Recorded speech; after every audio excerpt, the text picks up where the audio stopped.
The desert remembers what men try to forget. Winter in Arizona doesn't fall gentle like snow elsewhere. It scrapes across the land with teeth of ice and claws of wind, exposing secrets buried shallow in dust and denial. Blood spilled here doesn't wash away. It sinks into the earth, a stain that spreads beneath the surface where no one can see it. Until someone starts digging, a rifle shot echoes across the empty plains. A single bullet fired at a wolf finds a different target. In that moment, as blood seeps into thirsty soil, two broken lives collide. A widow haunted by ghosts of her own making, and a warrior carrying the weight of 43 unmarked graves. They say copper is the new silver in these parts. Worth killing for. Worth dying for. Worth erasing entire bloodlines to possess. But some truths refuse to stay buried, and some sins demand a reckoning that no amount of money can prevent. In a land where justice comes from the barrel of a gun, mercy is the most dangerous choice of all. Winter in the Arizona desert came not with softness, but with teeth. The wind scraped across Sarah Blackwood's face as she stepped onto her porch, her breath forming ghosts that disappeared too quickly.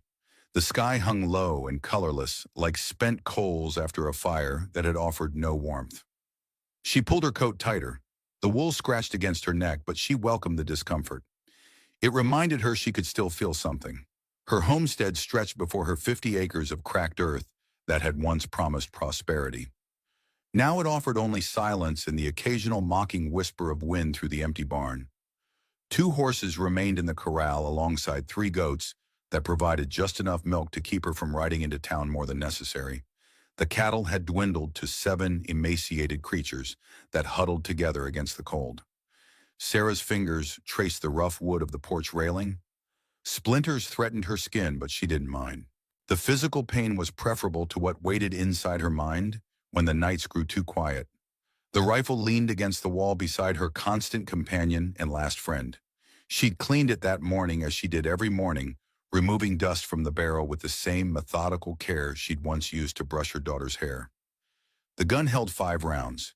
She needed only one, but loaded all 5 out of habit, a habit formed when hope still existed that tomorrow might be different. A crow landed on the fence post nearest the house, its black eyes studying her with ancient indifference. Sarah stared back. The bird tilted its head, opened its beak, but made no sound. "Nothing to say," Sarah's voice cracked from disuse. "Smart bird." Her words scattered in the wind, lost to the vastness of the desert. The crow launched into flight, black wings beating against the gray sky. Sarah reached for the rifle, the familiar weight settling into her hands. The wooden stock bore the marks of years' scratches, dents, a small carving near the trigger guard. M.B. Matthew Blackwood.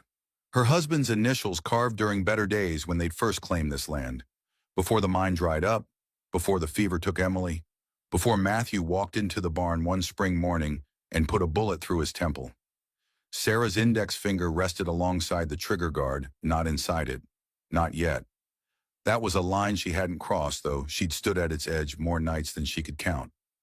Movement caught her eye, a dust cloud rising in the distance.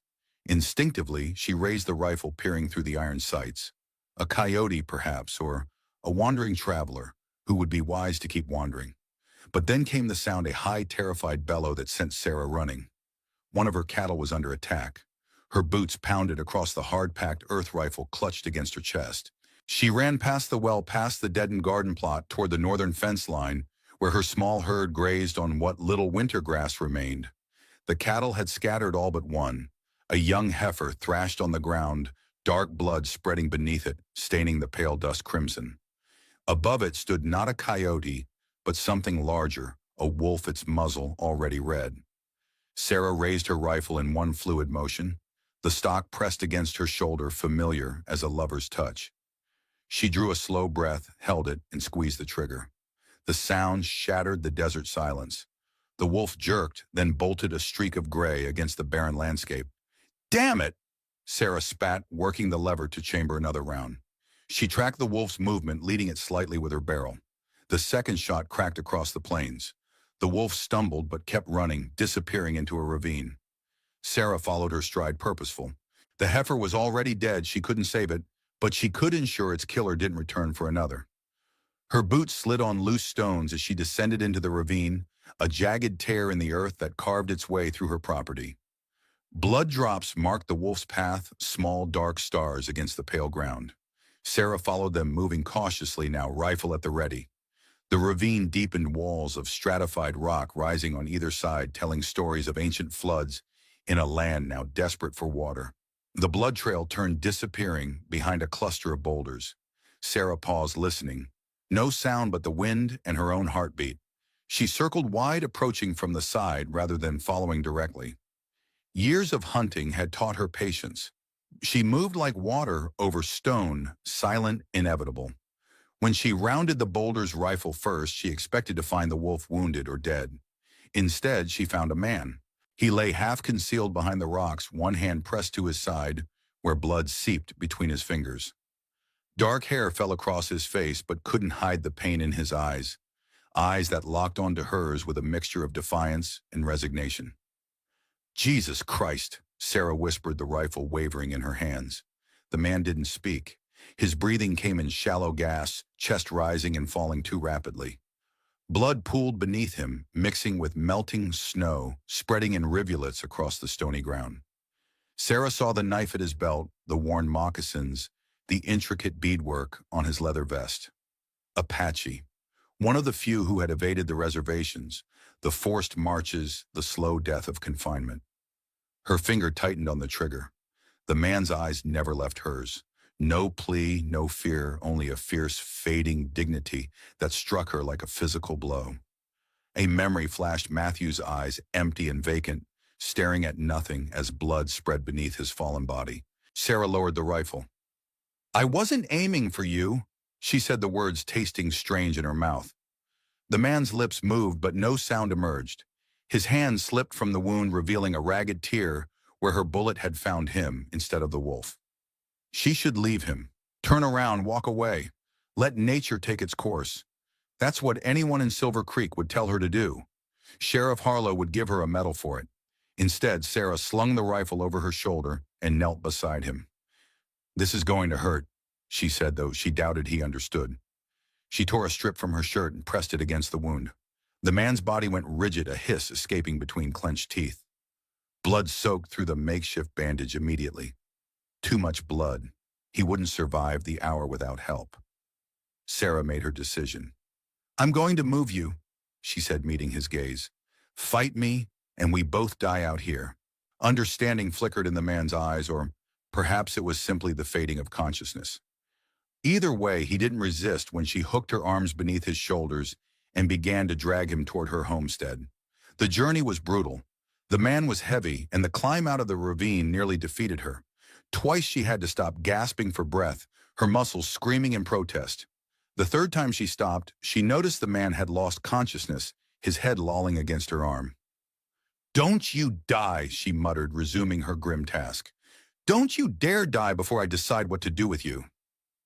By the time she reached her barn, Sarah's coat was soaked with sweat despite the cold. She kicked open the door and hauled the man inside, laying him on a pile of hay in the corner, furthest from the entrance. The barn smelled of dust and animals, and the lingering ghost of tobacco, Matthew's pipe, a scent that refused to fade even after 2 years. Sarah ignored it, focusing instead on the wounded man before her. She cut away his vest and shirt with a knife, exposing the bullet wound. It was a clean hit, the entry wound a perfect dark circle just below his ribs on the right side. No exit wound, the bullet remained inside him. Sarah's hands trembled as she gathered what she needed: whiskey from the house needle and thread from her sewing box. Clean rags, a pair of Matthew's old forceps from when he'd worked at the mine. The man remained unconscious as she cleaned the wound with whiskey. A mercy. He wouldn't feel her digging for the bullet. As she worked, Sarah felt a strange calm descend. This at least was straightforward. A problem she could solve with her hands. Unlike the emptiness that had become her constant companion. Unlike the silence of her house at night. Unlike the memory of Emily's small grave, or Matthew's final choice, the bullet came free with a wet sound, a small misshapen lump of lead that had nearly claimed another life. Sarah dropped it into a tin cup where it landed with a dull clink. She stitched the wound closed with neat, even sutures. Her mother had taught her to sew when she was 9 years old, insisting that a woman's worth lay partly in the evenness of her stitches. Sarah had hated those lessons then. Now she silently thanked her mother as she tied off the final knot. When she finished, she sat back on her heels, suddenly aware of the blood covering her hands and clothes. The man's blood, an Apache warrior's blood. "What the hell am I doing?" she whispered to the empty barn. No answer came, just the soft breathing of the unconscious man and the distant sound of wind rattling the loose boards of the barn's western wall. Sarah stood, bones creaking in protest. She needed to clean herself, change her clothes. She couldn't be seen like this if anyone rode by. Not that anyone would. The Blackwood homestead had become a place people avoided like a cemetery or the site of a hanging. She looked down at the man one more time. In sleep, the hard lines of his face softened. He looked younger, perhaps 30. Old scars marked his chest and arms, evidence of a life lived under threat. "Don't die," she said again, though she wasn't entirely sure why she cared. "And don't make me regret this." Sarah awoke with a start, hand automatically reaching for the rifle beside her bed. Pale dawn light filtered through the thin curtains, casting ghostly shadows across the floor. For a moment, she couldn't remember why her body ached as though she'd been trampled by horses. Then it came back to her, the wolf, the ravine, the wounded Apache. She rose quickly, pulled on her boots without bothering to lace them, and hurried to the barn. The man was awake. He sat with his back against the barn wall, one hand pressed to his bandaged side, the other holding her knife, the one she left carelessly beside him after cutting away his clothes. They stared at each other, neither moving. "I could have killed you in your sleep," he said, his English accented but clear. Sarah didn't reach for her rifle. "Why didn't you?" He studied her face, eyes dark and unreadable. "You stopped my bleeding. Bad manners to kill someone who saves your life." Despite everything, Sarah felt her lips twitch. "That's civilized of you." "I am civilized." No humor touched his face. "More than the men who hunt my people." The knife remained in his hand blade, catching the early light. Sarah glanced at it, then back to his face. "I need that back," she said. "I need to know why a white woman would help me." Sarah considered her answer. The truth was, she didn't entirely know herself. "I shot you by mistake. Seemed right to fix what I broke." The man's expression didn't change, but something shifted in his eyes. After a long moment, he extended the knife handle first. Sarah took it, careful not to make any sudden movements. "You have a name, Tahoe." "That's not Apache." A flicker of something amusement perhaps crossed his face. "My mother named me for a lake she once saw. My father's people called me something else." Sarah nodded, not pressing further. Names were complicated things, she understood that better than most. "I'm Sarah Blackwood. This is my land." "Your land." The words held no accusation, just a flatness that somehow cut deeper. Sarah didn't respond to that. "You need water, food. Then you need to go." "I will be gone by nightfall." She doubted it. The wound wasn't fatal, but it would weaken him for days. Still, she didn't argue. "There's a stream half a mile east. Town's 10 miles southwest. Silver Creek. Don't go there." Tahoe's expression hardened at the town's name. "I know Silver Creek." "Anna." Something in his tone made Sarah pause. "You've been there." "No." His hand returned to his side, pressing against the bandage, where a small spot of fresh blood had seeped through. "But I know what happened there." Sarah waited, but he offered nothing more. Fine. The less she knew about him, the better. She set down a canteen and a bundle wrapped in cloth. "Water? Jerky. It's all I can spare." Tahoe nodded once, a barely perceptible movement. "Why do you live alone, Sarah Blackwood?" The question caught her off guard. It had been so long since anyone had asked her anything personal, anything that mattered. "That's not your concern," she said, her voice sharper than intended. "No," he agreed. "But you asked my name. I asked yours. Now we exchange other truths." Sarah turned away, moving toward the barn door. "Rest. Be gone by sunset." She stepped outside, pulling the door closed behind her. The morning air was sharp with cold, the sky a pale, washed-out blue that promised no warmth. Her breath clouded before her face, then dissipated like so many unspoken words. She didn't go back to the house immediately. Instead, she walked to the small fence plot behind the barn, 2 graves, one large, one small. No crosses marked them. Matthew had never been religious, and Sarah had lost whatever faith she'd possessed when they lowered Emily's tiny body into the ground. Just 2 mounds of earth with stones placed carefully on top to keep coyotes from digging. Sarah stood there, hands hanging empty at her sides. She'd run out of words for them years ago. Now she just came to stand to remember, to feel the weight of absence. After a while, she couldn't have said how long. She turned back toward the house. As she rounded the barn, she saw movement through the half-open door. Tahoe stood unsteadily, one hand braced against the wall for support. He had managed to put on what remained of his shirt, though he'd left it unbuttoned over the bandage. His face was pale beneath the natural copper of his skin. His forehead sheen with sweat despite the cold. "You won't make it half a mile," Sarah said, not bothering to hide her irritation. Tahoe straightened, pride visibly overriding pain. "I have traveled wounded before, and you'll travel wounded again, just not today." Sarah sighed, already regretting what she was about to say. "Stay. One more night. Leave tomorrow if you can stand without shaking." Suspicion darkened his features. "Why?" Sarah had no good answer, so she gave him the practical one. "Because if you die on my property, I'll have to bury you. I've dug enough graves." Understanding passed between them, a current of shared knowledge about loss that needed no elaboration. Tahoe nodded slowly. "One night. And one night," Sarah echoed, wondering if she'd just made the worst mistake of her life, or if that milestone had already been passed long ago. By afternoon, fever had taken hold of Tahoe. Sarah found him shivering beneath the thin blanket she'd provided, his skin burning to the touch. The wound had become inflamed, angry red streaks extending outward from the stitches. Infection? She'd feared this. "Damn it all," she muttered, wringing out a cloth in cool water and placing it on his forehead.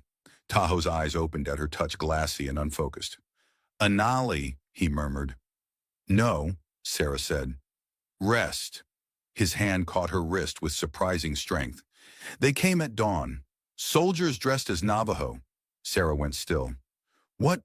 "Silver Creek. They wanted the mountains." His words slurred together, fever loosening his tongue. "The silver in the mountains." "There's no silver left," Sarah said. "The mine played out years ago." Tahoe's grip tightened. "Not silver, water, the springs. They poisoned the village well first." A chill ran through Sarah that had nothing to do with the winter air. She had heard rumors, whispers in town about the Apache problem being resolved, about new claims being staked in the eastern foothills. She hadn't paid attention. Her world had narrowed to the boundaries of her own property, her own grief. "When was?" she asked. "3 moons ago. 43 dead. Women, children." Tahoe's eyes cleared briefly, focusing on her face with frightening intensity. "Your husband's company, Silver Creek Mining." Sarah pulled her wrist free. "My husband is dead, has been for 2 years. His brother isn't." The words hit Sarah like a physical blow. Nathan Blackwood, Matthew's older brother, who had never approved of their marriage, who had called Emily half-wild with thinly veiled contempt, who had offered to buy her land after Matthew's death for far less than it was worth. "Nathan wouldn't," she began, then stopped. The truth was, she didn't know what Nathan was capable of. After Matthew's suicide, she'd cut ties with his family, refused their grudging offers of assistance. Tahoe's eyes slipped closed again, his hand falling limply to his side. 43. He repeated the word, barely audible. Sarah sat back on her heels, mind racing. This changed things. If what Tahoe said was true, if Nathan was involved in some kind of massacre disguised as tribal warfare, then harboring this man wasn't just dangerous, it was potentially fatal. She should turn him in, take him to town, hand him over to Sheriff Harlow, wash her hands of the whole affair. But even as the thought formed, she knew she wouldn't do it. Something had awakened in her, something that had been dormant since she'd found Matthew in the barn. Blood and brain matter splattered across the wall behind him. Curiosity, anger, a hunger for truth.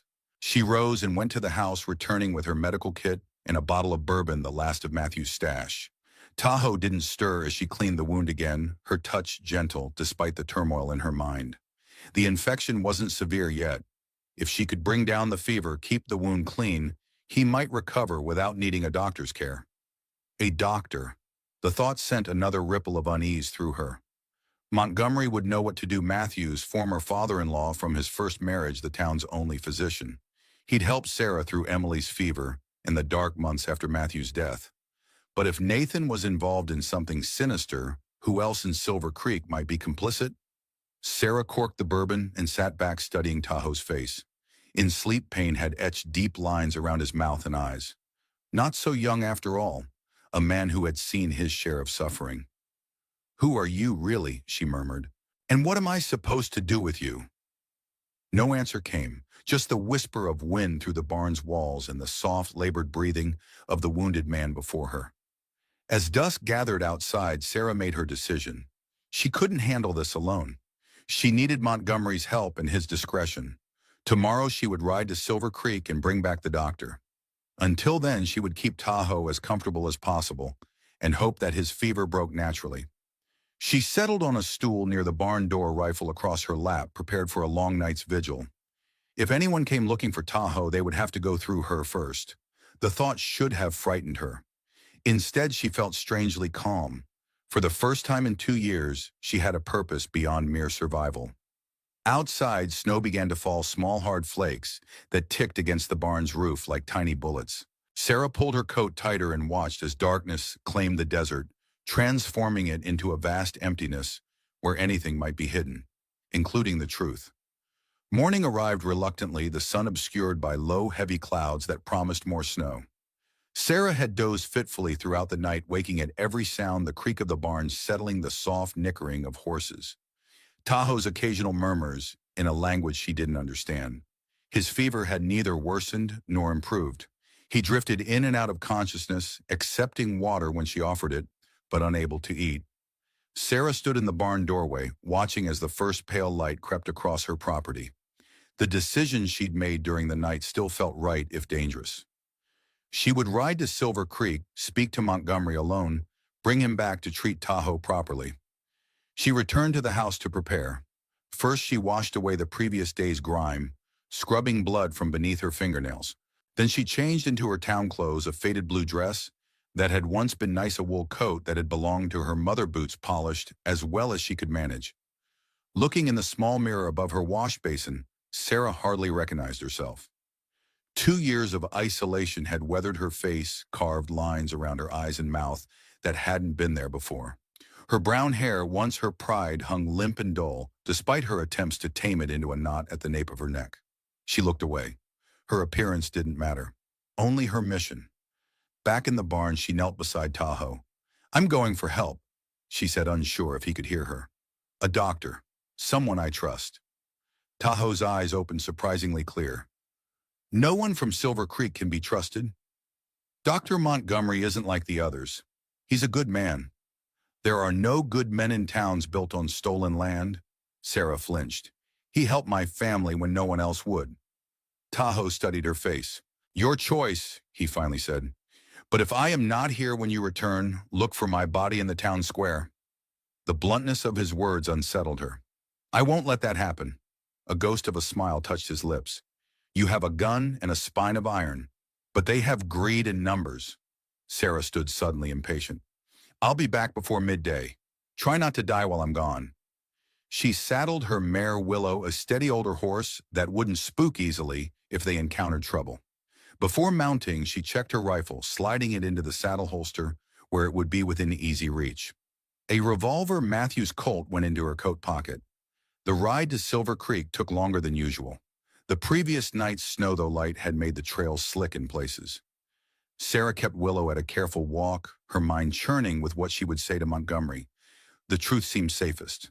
Not the whole truth, perhaps, but enough to secure his help without raising alarms. As she approached town, a familiar knot formed in her stomach, the same tension she felt on her infrequent supply runs. Silver Creek had once been home, or close enough to it. Now it felt like enemy territory, a place where glances slid away from her, where conversations hushed when she entered a room. The widow Blackwood, the crazy woman who lived alone in the desert, the failure who couldn't save her husband from himself. The main street was quiet, most people still indoors on such a cold morning. Sarah rode directly to Montgomery's house at the eastern end of town, a modest 2-story structure with a small sign announcing Dr. A. Montgomery, physician, hanging beside the door. She tied Willow to the hitching post and knocked 3 sharp raps that sounded too loud in the stillness. Montgomery himself answered, his white eyebrows rising in surprise. "Sarah, what brings you to town so early?" Despite his age nearly 70, Montgomery remained a handsome man, tall and straight-backed, with a full head of white hair and piercing blue eyes that missed nothing. Those eyes narrowed now as they took in Sarah's appearance. "You're in trouble," he said, not a question. "May I come in?" He stepped aside without hesitation, closing the door firmly behind her. The house smelled of coffee and medicine and old books, familiar scents that brought an unexpected lump to Sarah's throat. Montgomery led her to his study rather than his examination room, another sign of his perception. This wasn't a medical visit. "Sit," he said, gesturing to a worn leather chair. "Coffee." Sarah shook her head. "I don't have time." Montgomery sat across from her, those keen eyes never leaving her face. "Tell me." And so she did carefully. About finding Tahoe wounded, about treating him about his fever, and the infection she feared would worsen without proper care. She left out his accusations against Silver Creek Mining against Nathan.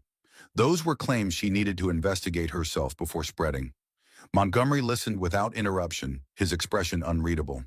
When she finished, he sat back in his chair, fingers steepled beneath his chin. "You want me to treat an Apache warrior who may well have killed settlers in these parts," he said finally. "A man who by your own admission was armed and on your property without permission." "He wasn't there to hurt anyone," Sarah said. "He was passing through." "And you shot him?" "By accident. I was aiming for a wolf." Montgomery sighed, a sound laden with a weariness that seemed to go beyond the present situation. "Sarah, do you understand what you're asking? If anyone discovers I've helped this man, no one will know. I'm not asking you to hide him here. Just come to my place, treat him, leave. I'll handle the rest. The rest being his escape back to whatever renegade band he belongs to." Sarah met his gaze steadily. "The rest being me ensuring he doesn't die from a wound I inflicted." Montgomery studied her for a long moment. Then unexpectedly he smiled, a small sad curve of his lips. "You remind me of Catherine sometimes. That same stubborn sense of justice." Catherine, Matthew's first wife, Montgomery's daughter, dead in childbirth before Sarah had ever met Matthew. A ghost who had haunted their marriage in ways neither of them had fully acknowledged. "Will you help?" Sarah asked, ignoring the comparison. Montgomery rose, already moving toward his medical cabinet. "I'll gather my supplies. We should leave immediately if the infection is as you describe." Relief washed through Sarah. "Thank you."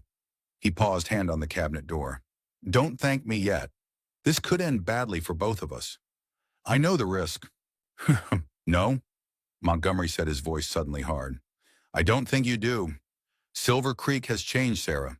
There's a current running beneath the surface, something ugly and dangerous." Sarah thought of Tahoe's fever-racked words. They came at dawn, soldiers dressed as Navajo.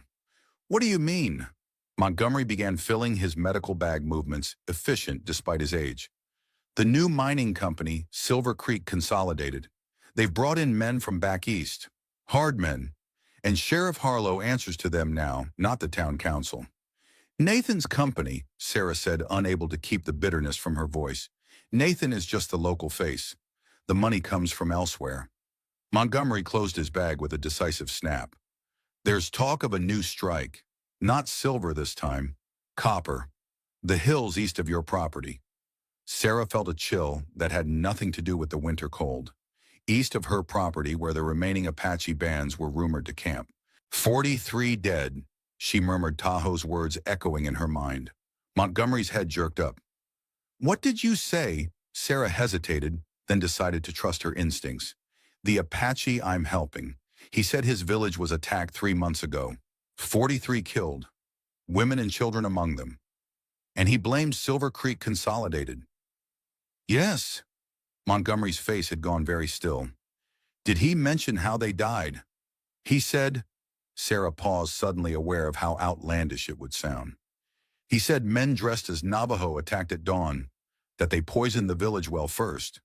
To her surprise, Montgomery didn't dismiss the claim. Instead, he turned away, moving to the window to stare out at the snow-dusted street. "There were rumors," he said softly. "Bodies found in Dead Horse Canyon. I was asked to examine them officially to determine if disease had struck the Apache camp. Unofficially," he trailed off, shoulders sagging slightly. "What did you find?" Sarah asked, though part of her didn't want to know. Montgomery turned back to face her, his eyes haunted. Signs of strychnine poisoning in the first bodies, gunshot wounds in the others. Those who tried to flee, I presume. Sarah felt sick. And you said nothing. Anger flashed across Montgomery's face.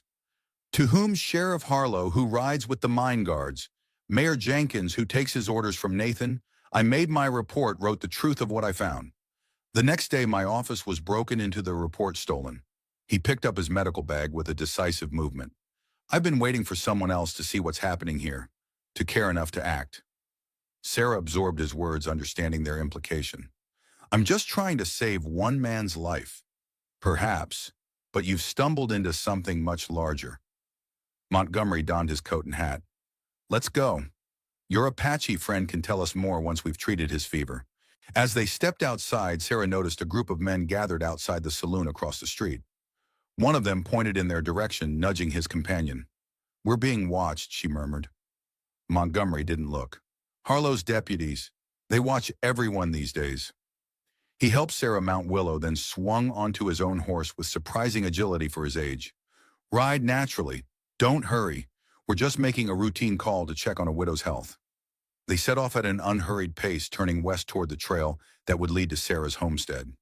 She could feel eyes on her back, but resisted the urge to look behind them. Only when Silver Creek had disappeared behind the first ridge did Montgomery speak again. Your Apache friend, what's his name? Tahoe. Montgomery frowned. That's not Apache. So I told him. And what did he say? Sarah recalled Tahoe's words. That his mother named him for a lake she once saw. That his father's people called him something else. Montgomery pulled his horse to an abrupt halt. A lake. You're certain he said a lake? Sarah stopped beside him, puzzled by his reaction. Yes, why?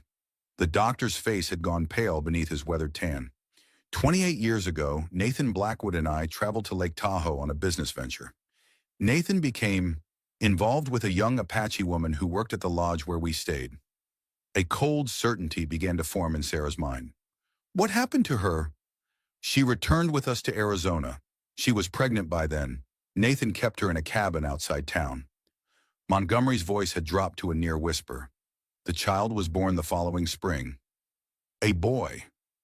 And the mother, Montgomery's silence was answer enough.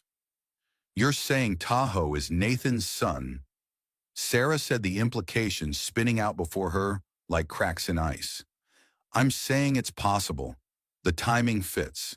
And there's a resemblance, though you might not see it. Sarah thought of Tahoe's face, the proud nose, the set of his jaw. Had there been echoes of Nathan there? Of Matthew? She hadn't been looking for them. If you're right, she said slowly, then Nathan attacked his own son's people. If I'm right, Montgomery replied, then Nathan has spent decades hiding the existence of his half-Apache son, a son who would have a legitimate claim to the Blackwood estate, including controlling interest in Silver Creek Consolidated. The pieces were falling into place with terrible clarity. That's why you agreed to help so quickly. You knew who he might be. Montgomery nudged his horse forward again, not answering directly. We should hurry. If his infection is advancing, we have no time to waste. They rode the rest of the way in silence, each lost in their own thoughts. Sarah's mind whirled with the implications of Montgomery's revelation. If Tahoe truly was Nathan's son, it changed everything, and explained the ferocity with which Nathan had tried to claim her land after Matthew's death. Land that bordered the eastern hills where the Apache made their camps. Land that might stand between Silver Creek Consolidated and its copper strike. As they crested the final rise and Sarah's homestead came into view, she felt a prickle of unease. Something was wrong. The barn door stood open, swinging slightly in the wind. She spurred Willow forward, heart pounding. Montgomery called after her, but she didn't slow. The barn was empty. The blanket lay crumpled where Tahoe had been spotted with blood. His few possessions were gone. Sarah stood in the center of the space, turning slowly. No signs of struggle, no indication that anyone had come for him. He had left on his own. He's gone, she said when Montgomery entered. The doctor surveyed the scene, his expression grim. Can you track him? Sarah moved to the barn door, studying the ground outside. In this, she gestured to the light covering of snow, already marked with their horses' fresh tracks and partially melted in the weak winter sun. I wouldn't know where to start. Montgomery set down his medical bag with a sigh. Then we wait. He's wounded, fevered. He won't get far. Sarah wasn't so sure. There had been a determination in Tahoe, a core of strength that seemed to defy ordinary limits. I need to know if you were telling the truth, she said, turning to face Montgomery. About Nathan, about Tahoe being his son. Montgomery met her gaze steadily. I delivered the boy myself, attended his mother when she died of childbed fever 3 days later. Nathan wanted the infant sent to an orphanage in Phoenix. I convinced him to let a local Apache woman take him, instead a woman who had lost her own child that winter. And Nathan agreed. He provided money for a few years, then stopped. I assumed he'd forgotten about the boy, or chosen to forget. Sarah felt a surge of anger at Nathan, at Matthew for never telling her this part of his family's history, at herself for being blind to the currents swirling around her homestead. We need to find him, she said, before someone else does. Montgomery nodded, but his expression was doubtful. If he doesn't want to be found, we won't find him. The Apache know these hills better than any white man. A thought struck Sarah. The bodies you examined, where exactly were they found? Dead Horse Canyon, about 5 miles east of here. That's where he'll go, Sarah said, already moving toward Willow, to see for himself. Montgomery caught her arm. Sarah, think. If he is Nathan's son, if he discovers the truth about what happened to his people, what do you imagine he'll do? The answer was obvious. Seek revenge. Against his own father. Against Silver Creek. Montgomery's grip tightened. And anyone who stands in his way. Sarah pulled free. All the more reason to find him first. The doctor studied her face for a long moment, then nodded once. I'll come with you. No. Go back to town. Act normally. If anyone asks, say you treated me for female troubles. Montgomery's eyebrows rose. And what will you do if you find him? Sarah checked her rifle, ensuring it was loaded. Convince him there's a better way to get justice than more bloodshed. And if you can't, she met his gaze steadily. Then I'll do what needs to be done. Montgomery sighed suddenly, looking every one of his 70 years. Catherine would have done the same. So headstrong, so certain of right and wrong. Sarah mounted Willow, looking down at the old doctor. This isn't about right and wrong anymore. This is about truth, and I intend to find it whatever it costs. As she rode away, heading east toward Dead Horse Canyon, Sarah felt a strange lightness despite the danger ahead. For 2 years, she had existed rather than lived, haunting her own homestead, like the ghost of the woman she had once been. Now purpose drove her forward, a mystery to solve, a life to save, perhaps her own as much as Tahoe's. Behind her, the sun broke briefly through the clouds, casting her shadow long across the snow-dusted ground, a dark, determined shape moving steadily toward whatever waited in the eastern hills. Dead Horse Canyon earned its name honestly. At its entrance, the bleached skull of an equine grimaced from atop a weathered post, a marker and a warning. Beyond it, the walls rose steep and closed, the floor littered with boulders that had crashed down during some long-ago tremor. Sarah dismounted, leading Willow carefully through the debris. The air hung still between the canyon walls, cold and dense with silence. No birds called, no insects hummed. Even the wind seemed to hold its breath. She hadn't been here in years. Matthew had warned her away from this place, claiming it was unstable, prone to rock slides. Now she wondered if there had been another reason for his caution. Tracks appeared in patches of remaining snow, a single set, uneven, one footprint pressing deeper than the other. A wounded man moving with determination despite his pain. Sarah quickened her pace, leading Willow around a sharp bend in the canyon. The passage widened suddenly into a bowl-shaped clearing, and she stopped abruptly at the sight before her. Stones had been piled in the center of the clearing, not the random scatter of a rockfall, but deliberate arrangements. Dozens of them. Cairns, graves. Tahoe knelt before one of the smaller piles, his head bowed, one hand pressed against the stones. He didn't turn at Sarah's approach, though she made no effort to move silently. You shouldn't have followed me, he said, his voice carrying clearly in the still air. Sarah tied Willow to a stunted juniper that had somehow found purchase in the rocky soil. You shouldn't have left. Your wound needs proper treatment. This wound is nothing. Tahoe finally looked up, his face gaunt with fever, and something deeper, a grief so profound it seemed to have carved away at his very substance. 43. I counted the stones. Sarah moved closer, stopping a respectful distance from the graves. Montgomery told me what he found. The signs of poisoning. The gunshot wounds. Montgomery! Tahoe's expression hardened. The doctor who writes truth in reports that disappear. He wanted to help you. Why? Because he suspects who my father is. Tahoe rose, unsteadily facing her fully now. Yes, I know. I have always known. The confirmation shouldn't have surprised Sarah, but it did. Then you know why Nathan might want you dead. I am the sin he cannot acknowledge, the blood he cannot wash away. Tahoe gestured to the cairns surrounding them. But this is the sin he will answer for. Sarah saw something in his hand, then a small object that caught the weak sunlight, a medallion of some kind suspended from a leather cord. What is that? She asked. Tahoe held it up, a silver disc crudely stamped with a symbol she didn't recognize. Apache medicine, to protect children. His voice roughened. I found it on the smallest grave.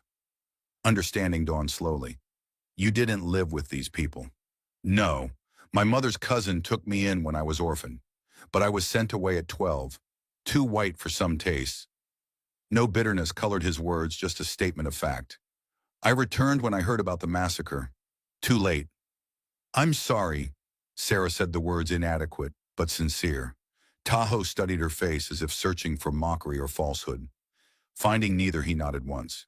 What will you do now, Sarah Blackwood? Return to your empty house, pretend you never found me? The question carried weight beyond its simple words. Sarah felt the moment balanced on a knife's edge, her old life of isolation behind her, an unknown path ahead. I want the truth, she said finally. All of it. About Nathan. About what happened here. Truth. Tahoe's laugh held no humor. Truth dies easily in Silver Creek. Like my mother. Like these people. He gestured to the graves. Then we make them listen, Sarah said, surprising herself with her vehemence. We gather evidence. Take it to the territorial governor, if necessary. Tahoe's expression softened slightly. Before Sarah could answer, a sound echoed through the canyon, the distant report of a rifle followed by the clatter of falling stones. Someone's coming, she said, already moving toward Willow. How many entrances to this canyon? 2. The way you came, and a narrow path at the far end. Tahoe pointed to a nearly invisible crack in the canyon's eastern wall. Sarah made a quick decision. Take my horse, go through there. I'll delay them. Tahoe didn't move. Why would you do that? Because I shot you by mistake. Because 43 people deserve justice. Sarah unhooked her rifle from Willow's saddle. Because I'm tired of being afraid. Another shot sounded closer now. Voices carried on the cold air, men shouting to each other, coordinating their approach. Tahoe studied her for a heartbeat longer, then nodded once. He took Willow's reins, then paused. The medallion, it belongs to a boy named Daniel. He lives in town, the blacksmith's apprentice. Sarah frowned. Why would an Apache medicine charm be with him? Because his mother was Apache. Because I saved him once when he was very small. Tahoe's eyes held hers. Find him. Tell him I am looking for him. With that, he swung onto Willow's back, with a grace that belied his injury, and urged the horse toward the hidden exit. Sarah positioned herself behind a large boulder that offered both cover and a clear view of the canyon's main entrance. She checked her rifle one last time, then settled in to wait. They came within minutes, 3 men on horseback moving cautiously into the clearing. Sarah recognized 2 of them, Jenkins, a mine guard known for his quick temper, and Reese, one of Sheriff Harlow's deputies. The third was a stranger better dressed than his companions, with the hard eyes of a man accustomed to violence. Spread out, the stranger ordered.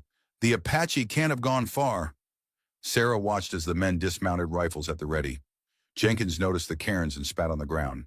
Damn savages and their superstitions, he said. Focus, the stranger snapped. Find tracks. The boss wants him alive if possible. And the woman, Reese asked. Blackwood's widow? The stranger's face hardened. Same orders. Alive for questioning.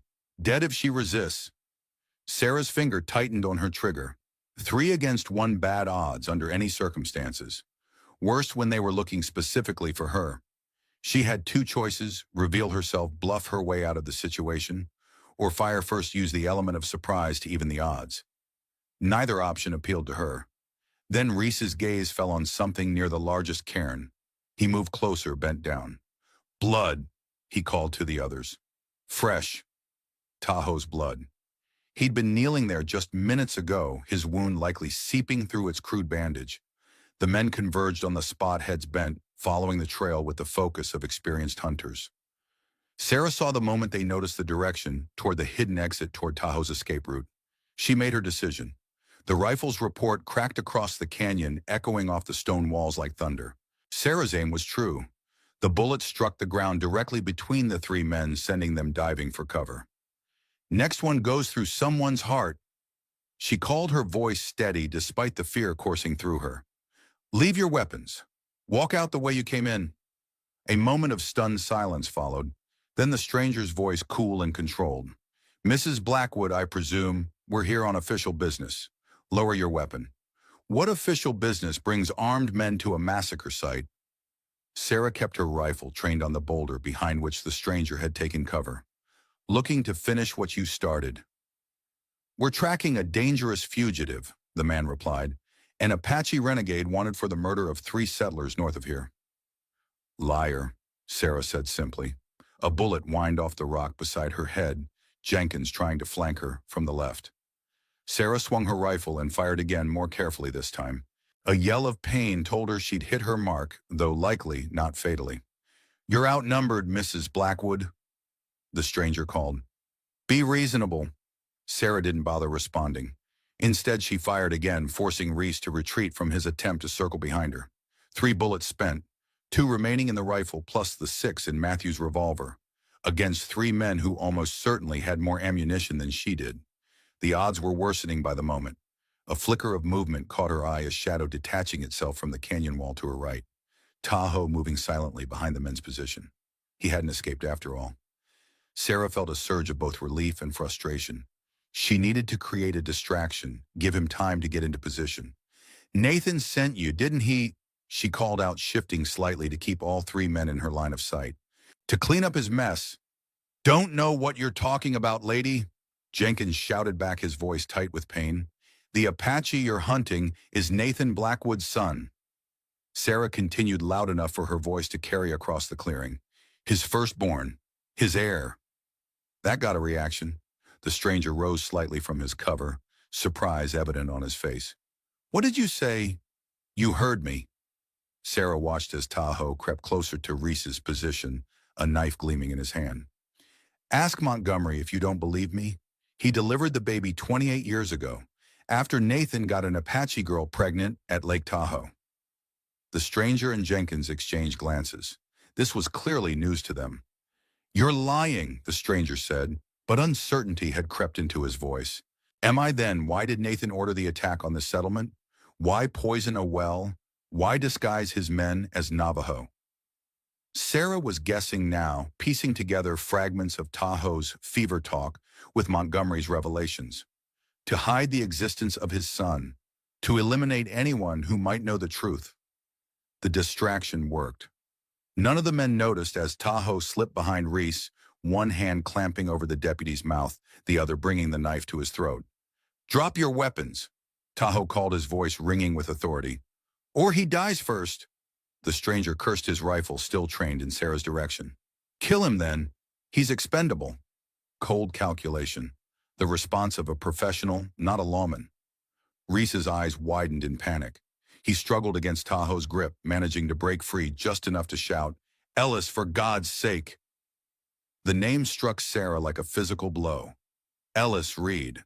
Matthew had served with him during their brief stint in the territorial militia. Had mentioned him occasionally, a man with no moral center, Matthew had said. A man who enjoyed violence too much. Ellis Reed, now working for Nathan Blackwood. Sarah fired again, forcing Ellis to duck behind his boulder. It's over, Reed, she called. Let's end this without more bloodshed. You've killed us already, woman, Reed shouted back, rage breaking through his professional demeanor. Harboring a murderer, shooting at lawmen. There's a rope waiting for you in Silver Creek. I've done nothing wrong, Sarah responded. And these men aren't lawmen. They're hired killers. As if to punctuate her words, a strangled cry echoed across the canyon. Sarah risked a glance toward Tahoe and saw Reese slump to the ground, blood pooling beneath him. Tahoe was already moving silent as a shadow toward Jenkins' position. One down, two to go. Sarah called again, trying to keep his attention focused on her. Walk away. Tell Nathan you couldn't find us. This doesn't have to be your fight. A harsh laugh answered her.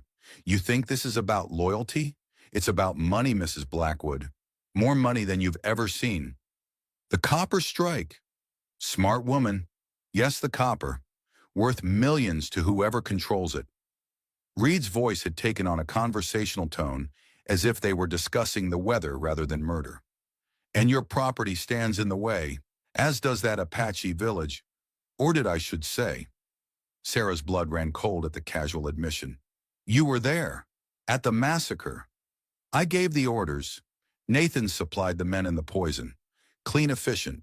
Or it would have been if your Apache friend hadn't survived. He has a name, Sarah said, anger burning away her fear. Tahoe, Nathan's son. So you keep saying. Reed still sounded skeptical. Convenient story. True story, Sarah countered. And I'm going to make sure everyone knows it. Another cry cut off midway. Jenkins. Tahoe had reached him. Reed must have heard it too. Jenkins, he called. When no answer came, his voice hardened. Damn it all. Sarah saw him glance toward his horse, calculating his chances of reaching it before she could put a bullet in him. Don't, she warned. Reed's eyes met hers across the distance, cold and reptilian. You won't shoot an unarmed man in the back, Mrs. Blackwood.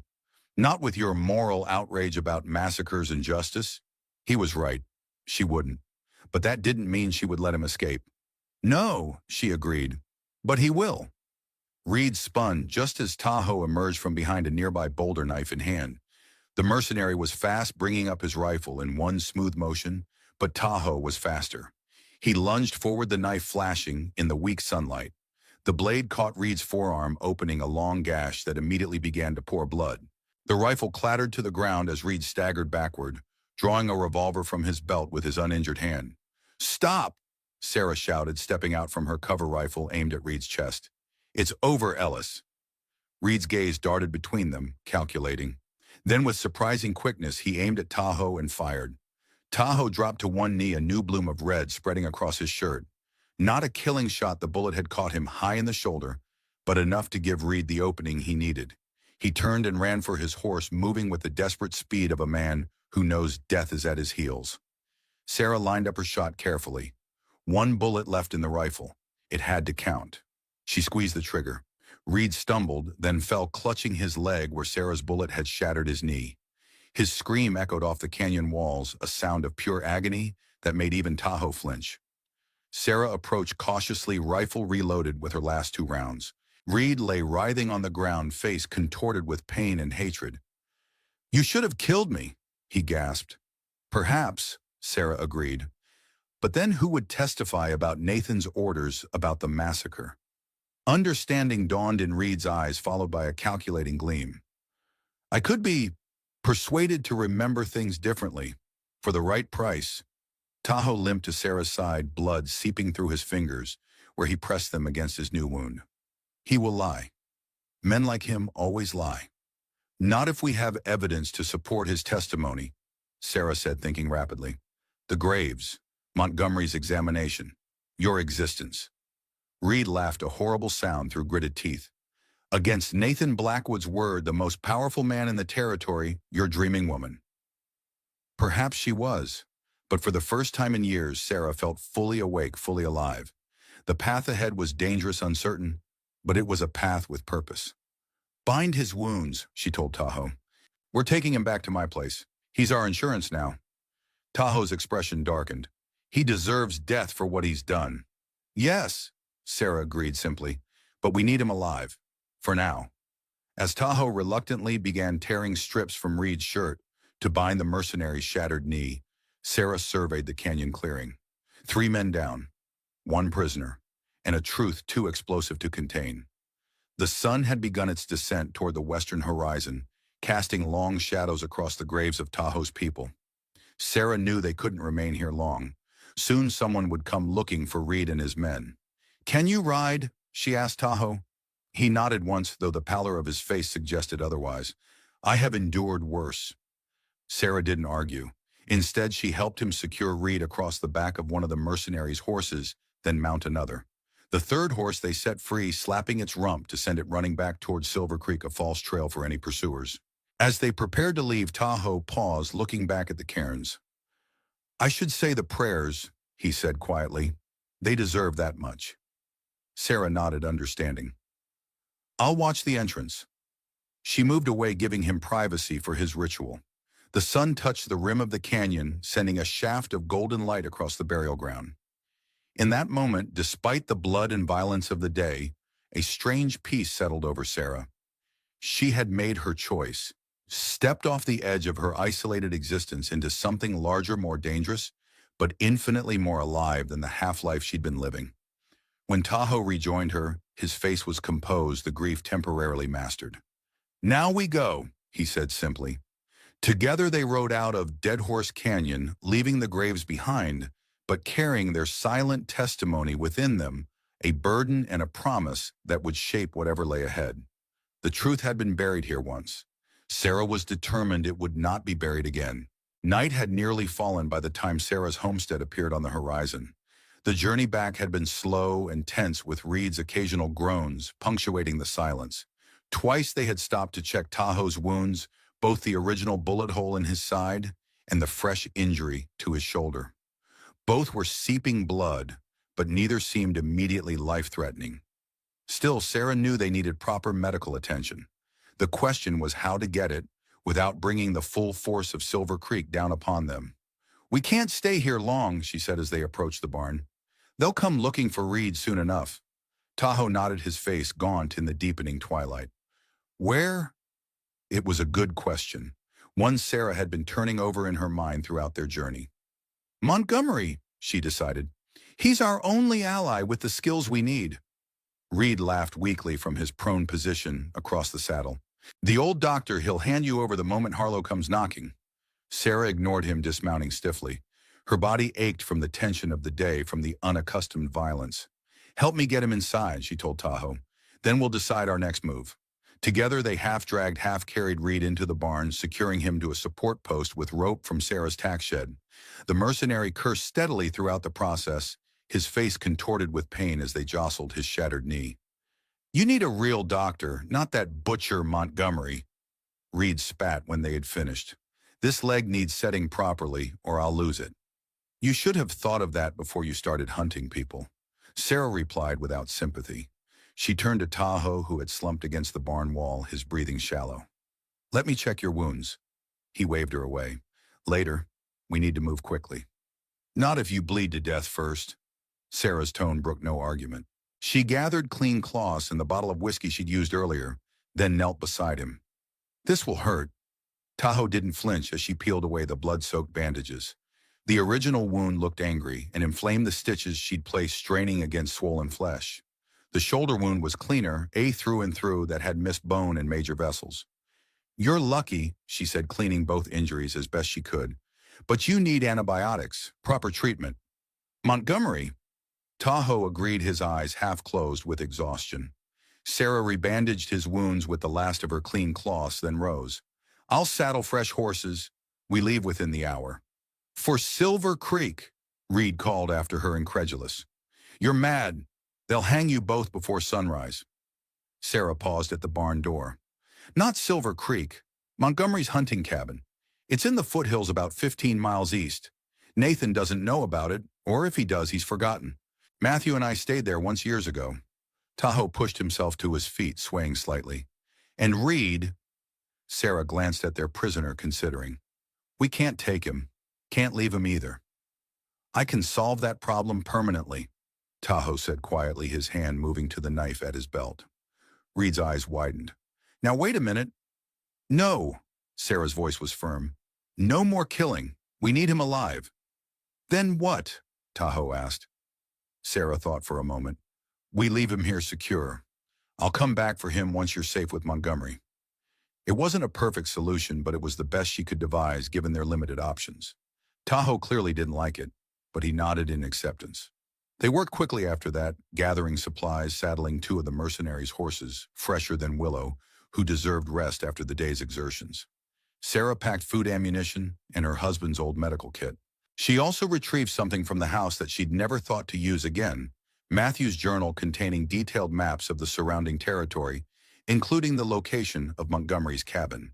Before leaving, she checked Reed's bindings one final time and left a canteen within reach of his good hand. "Don't get any ideas about escaping," she warned him.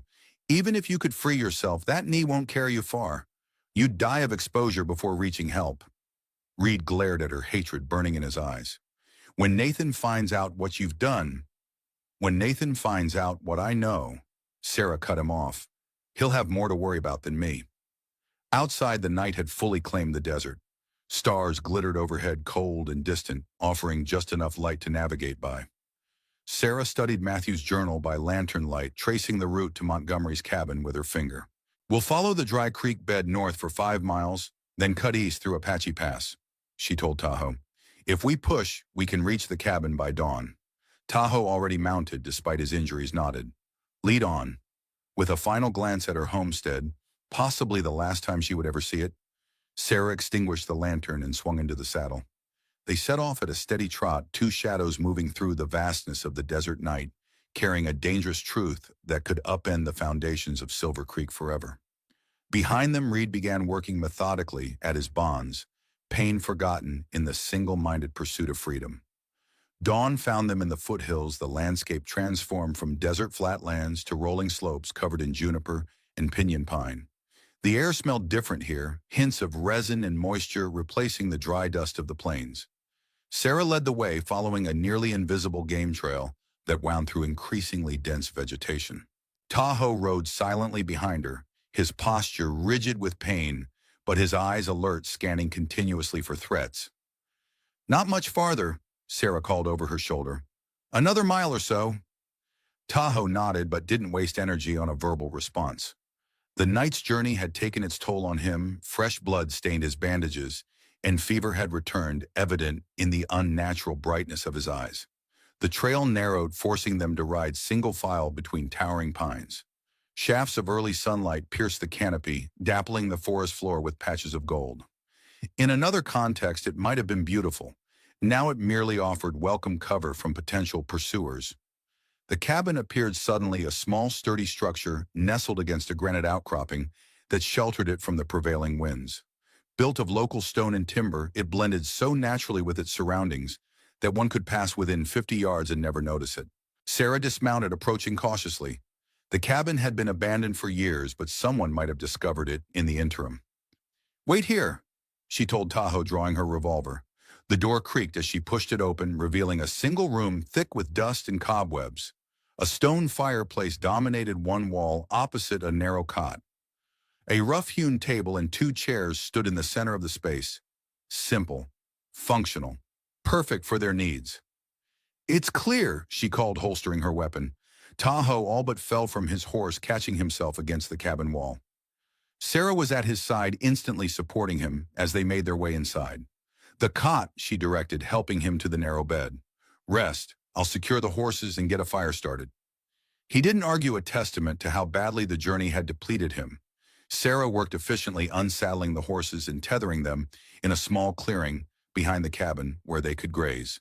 She collected firewood, started a fire in the long, cold hearth, and melted snow for drinking water. Only when these essential tasks were complete did she allow herself to feel the crushing fatigue of the past 24 hours. She sank into one of the wooden chairs, hands trembling slightly as the adrenaline that had sustained her finally ebbed. "You should rest too," Tahoe said quietly from the cot. "I'll keep watch." Sarah glanced at him skeptically. "In your condition?" A ghost of a smile touched his lips. "I'm harder to kill than I look." "Evidently." Sarah rose reluctantly. "Wake me in 2 hours. Then we need to plan our next move." She settled on the floor near the fire, using her saddle as a pillow. Despite her exhaustion, sleep came fitfully. Images flashed behind her closed eyelids. Reed's face contorted with pain and hatred, the stone cairns in Dead Horse Canyon, Montgomery's troubled expression as he'd revealed Tahoe's parentage. And older memories too, Matthew's body in the barn, the sound of Emily's labored breathing during the fever that took her Nathan's cold assessment of her property after Matthew's death. Connections formed in her half-dreaming state. Patterns emerged. By the time Tahoe called her name, she had the beginnings of a plan. "We need Montgomery," she said, sitting up abruptly, "and we need to find the boy. Daniel." Tahoe, who had somehow managed to stand and take up position by the cabin's single window, turned to face her. "Daniel is in danger if Reed's men reach Silver Creek before we do." Sarah nodded, rising stiffly. Her muscles protested the movement, reminding her of yesterday's violence. "How's your shoulder?" "Still attached." Tahoe's attempt at humor fell flat, undermined by the pallor of his face and the fresh blood seeping through his bandage. "The fever is worse." Sarah crossed to him, pressing her palm to his forehead. His skin burned beneath her touch. "You need a doctor. And Reed needs rescue before he talks," Tahoe countered. "Your plan." Sarah hesitated, weighing priorities. Reed was secure for now, but if his men came looking and found him? "Montgomery first," she decided. "We need him to treat you properly. Then we retrieve Reed before anyone finds him. And Daniel." Sarah thought of the medallion Tahoe had found, the Apache medicine charm on the child's grave. A half-blood boy like Tahoe himself. Another of Nathan's secrets, perhaps. "One step at a time," she said. "First, we need to get Montgomery here without raising alarms." "How?" Tahoe asked the practical question, cutting through her uncertainties. Sarah moved to the table, brushing away dust to create a clean surface. From her pocket, she withdrew a pencil and a scrap of paper she'd torn from Matthew's journal. "A message," she said, beginning to write. "Delivered by someone Nathan's men won't suspect. Atronton." Clara Wilson had owned Silver Creek's general store for 27 years. At 62, she'd outlasted 3 husbands, survived the silver bust that had nearly killed the town, and developed an uncanny instinct for trouble. That instinct was screaming now as she watched Sheriff Harlow and 4 armed men riding hard down the main street, dust billowing in their wake. She stepped back from her shop window, adjusting the spectacles perched on her nose. Something was happening. Something bad. Harlow only moved that fast when blood had been spilled or money was at stake. Often both. The bell above her door jingled, announcing a customer. Clara turned customer's smile already in place. It faltered when she saw who had entered, a young Apache boy, perhaps 12 years old, dressed in the rough clothes of a blacksmith's apprentice. "Daniel," she said, her voice automatically dropping to a whisper. "You shouldn't be here. Not today." The boy glanced nervously over his shoulder. "Miss Clara, I need supplies. Master Jenkins said—" "Never mind what Jenkins said," Clara interrupted, moving quickly from behind her counter. "There's trouble brewing. You need to make yourself scarce." Daniel's dark eyes widened. "What kind of trouble?" Clara hesitated. The boy had enough burdens without adding to them. Half Apache in a town that barely tolerated his presence. Orphaned at 6. Apprenticed to a blacksmith who worked him like a mule and fed him like a stray dog. The kind that has Sheriff Harlow riding in like the devil himself is on his tail, she said finally. The kind that makes me think you should stay out of sight for a while. Understanding dawned in Daniel's eyes, understanding no child should possess. "Because I'm Apache." "Because you're smart," Clara corrected, patting his shoulder awkwardly. She'd never had children of her own and wasn't entirely comfortable with them, but Daniel had always seemed like an old soul to her, someone who saw too much, felt too deeply. "Now what supplies did Jenkins send you for?" "Tobacco, coffee, sugar if you have it." Clara gathered the items quickly, wrapping them in brown paper. As she worked, the sound of raised voices filtered through her front window, Harlow shouting orders to his men outside the sheriff's office across the street. "Take the back door," she told Daniel, handing him the package. "And Daniel, if anyone asks, you haven't been to town today. You've been at the forge all morning." The boy nodded solemnly, clutching the package to his chest. "Yes, ma'am."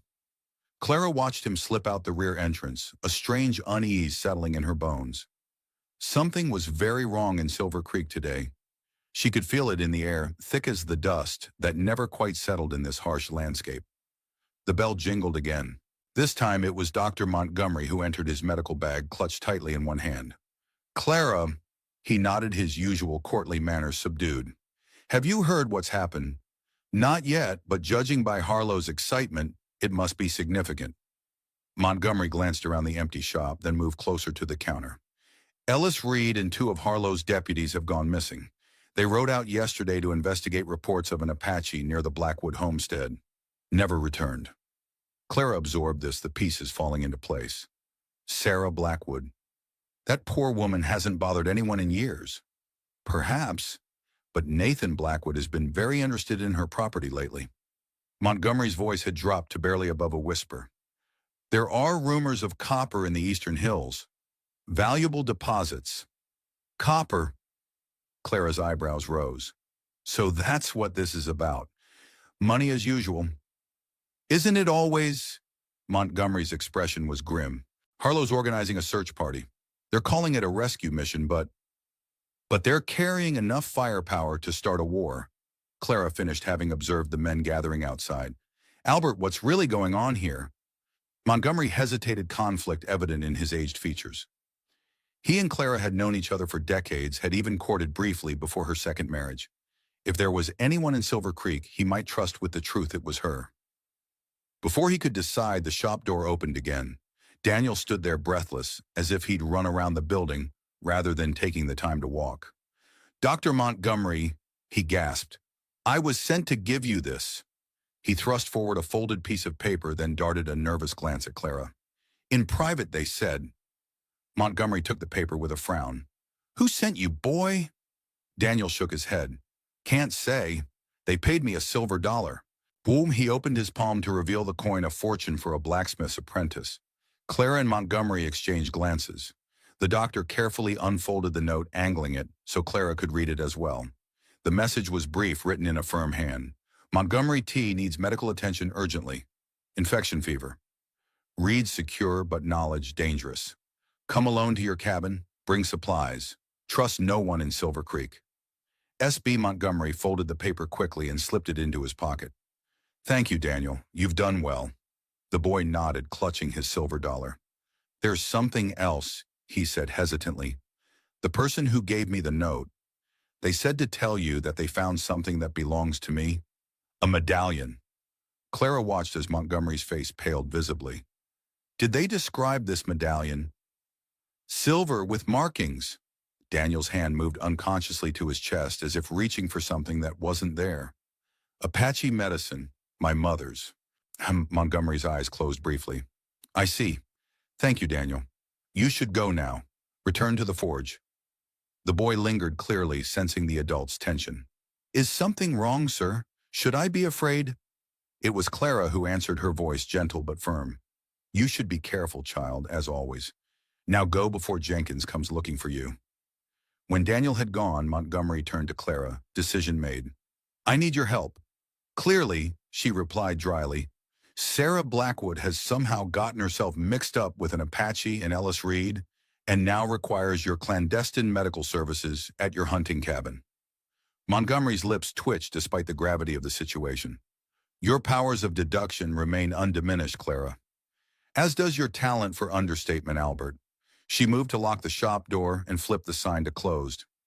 What do you need? What medical supplies? Food, ammunition if you have it. Montgomery set his bag on the counter and began emptying it of unnecessary items. And your word that you'll tell no one where I've gone. Clara studied him, this man she had known for most of her adult life. Always proper, always cautious. Now preparing to ride into what could only be described as a dangerous conspiracy. What's happening, Albert, really? Montgomery straightened, meeting her gaze directly. Something terrible was done in the name of progress. Something Nathan Blackwood ordered and Ellis Reed executed. And now Sarah Blackwood and an Apache warrior named Tahoe are the only ones with proof. Proof of what? A massacre. 43 Apache, including women and children, murdered for the copper beneath their land. Montgomery's voice was steady, but Clara could see the controlled fury in his eyes. And there's more. The Apache was Sarah. I believe he's Nathan's illegitimate son. Clara felt as if the floor had shifted beneath her feet. Nathan Blackwood has an Apache son, conceived at Lake Tahoe 28 years ago. I delivered the child myself. Montgomery began repacking his bag with supplies from Clara's shelves. If this becomes known, Nathan loses everything: his company, his standing, possibly his freedom. And Silver Creek loses its primary employer. Clara added, thinking of the practical implications. The town had nearly died when the silver played out. The promise of copper was the only thing keeping many families from moving on. Yes, Montgomery closed his bag with a decisive snap. That's the calculation Nathan is making.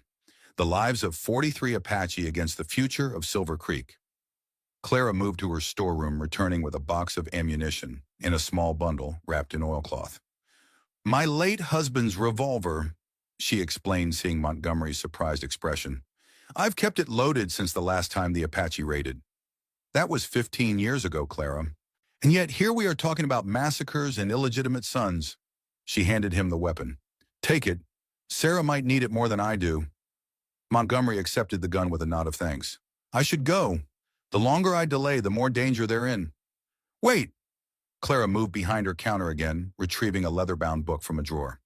My ledger. It records every purchase Nathan Blackwood and Silver Creek Mining have made for the past year. She opened it to a marked page, including large quantities of strychnine 3 months ago, listed as pest control. Montgomery's eyes widened. Clara, if Nathan discovers you've shared this, then I'll have more to worry about than unpaid debts. She pressed the ledger into his hands. Take it. Use it. Make sure those 43 deaths weren't for nothing. Montgomery tucked the ledger into his bag, then surprised her by taking her hand and pressing it briefly to his lips. You always were the bravest person in this town. Clara felt a flush rise to her cheeks, ridiculous at her age. Just the most practical. Now go before Harlow decides to search every building in town. As Montgomery slipped out the back door of her shop, Clara returned to her window, watching as more men gathered in front of the sheriff's office. Nathan Blackwood had arrived, sitting tall on his black stallion, giving orders with the confidence of a man unaccustomed to being questioned. Power, money, progress, the unholy trinity that had built Silver Creek and would destroy it just as surely. Clara turned away from the window, a decision crystallizing in her mind. If Montgomery and Sarah Blackwood were going to challenge Nathan's empire, they would need more than medical supplies and a single ledger. They would need allies. And Clara Wilson knew everyone in Silver Creek, including those who had reason to hate Nathan Blackwood almost as much as she did. Montgomery reached his cabin as the sun was setting, casting long shadows through the pines. He approached, cautiously, medical bag in one hand, Clara's revolver in the other. Though he'd sent the note himself, there was no guarantee Sarah and her Apache companion would be the only ones waiting. Sarah, he called softly as he neared the structure. It's Montgomery. The cabin door opened a crack, revealing Sarah's face, haggard with exhaustion, but alert. Alone? Yes. She opened the door, wider relief evident in her posture. Thank God. Tahoe's fever has worsened. I've done what I could, but let me see him. Montgomery entered quickly, setting down his bag and surveying the cabin's interior. Tahoe lay on the cot, his skin sheened with sweat, breathing shallow and rapid. A fire burned in the hearth, heating water in an old iron pot. Montgomery moved to the wounded man's side, professional demeanor, taking over. How long has he been like this? Since midday, Sarah replied, hovering nearby. He was lucid this morning, delirious by noon. The doctor nodded, already unpacking his supplies. The wound, 2 actually. 1 in his side, my bullet. That's the infected one. And a fresh wound to his shoulder from yesterday's confrontation. Montgomery raised an eyebrow at this, but didn't press for details. Instead, he focused on examining Tahoe, gently removing the blood-soaked bandages to reveal the angry, inflamed flesh beneath. The infection is deep, he said grimly. He needs penicillin. From his bag, he produced a small vial and syringe. I brought what I had, but it may not be enough. Sarah watched anxiously as Montgomery administered the injection, then began cleaning the wounds with a thoroughness her makeshift efforts had lacked. Will he recover? If the antibiotics work quickly, yes. Montgomery glanced up at her. You've had quite an adventure since I saw you last, Sarah. That's one word for it. Your note mentioned Reed. Ellis Reed. Sarah nodded, sinking into one of the wooden chairs. Now that help had arrived, the adrenaline that had sustained her was fading rapidly. We took him prisoner after he admitted to ordering the massacre. He's secured at my homestead. Montgomery's hand stilled. You left him alone. I had no choice. Tahoe needed immediate care, and Reed has a shattered knee. He won't be going anywhere. Unless someone finds him. Montgomery resumed his work stitching Tahoe's shoulder wound with neat, precise sutures. Harlow has organized search parties. They're combing the area around your property as we speak. Sarah straightened, fatigue forgotten. How many men? At least 20 when I left town. More by now, I'd imagine. Nathan is personally leading the effort. Damn it! Sarah rose, pacing the small confines of the cabin. If they find Reed, they'll know everything, Montgomery finished. About Tahoe, about what you've discovered. We need to go back, now. Montgomery shook his head, tying off the final stitch. You can't move Tahoe again so soon, and you're in no condition to face Nathan and his men alone. Then what do you suggest, that we sit here and wait for them to find us? No. Montgomery reached into his bag and withdrew Clara's ledger. We build our case. Gather evidence that even Nathan can't dismiss or bury. Sarah took the ledger, frowning as she leafed through its pages. What is this? Clara Wilson's record of every purchase made by Silver Creek Mining for the past year, including, he pointed to a specific entry, enough strychnine to poison an entire Apache village 3 months ago. Sarah's eyes widened as the implication sank in. Clara gave you this voluntarily. It seems you may have allies in Silver Creek after all. Hope, a sensation so unfamiliar that Sarah almost didn't recognize it, flickered briefly. Not enough to stand against Nathan and his hired guns. Perhaps more than you think. Montgomery finished bandaging Tahoe's wounds and moved to wash his hands in the pot of heated water. Clara mentioned others who have reason to resent Nathan's influence. Former miners who lost claims when Silver Creek Consolidated expanded. Shopkeepers forced to extend credit or lose business. Resentment isn't the same as willingness to risk one's life, Sarah pointed out. True, but it's a starting point. Montgomery dried his hands on a relatively clean cloth. We need to think strategically. Nathan's power lies in his money and his connections to territorial officials. To challenge him effectively, we need evidence of criminal activity that can't be ignored or explained away. Sarah held up the ledger. Like this. It's a start, but we need more. Reed's testimony if we can secure it. Documentation of the massacre, perhaps photographs of the graves. And most importantly, Montgomery's gaze shifted to Tahoe's unconscious form, proof of his parentage. How do we prove that it was 28 years ago? The mother is dead. Montgomery's expression turned contemplative.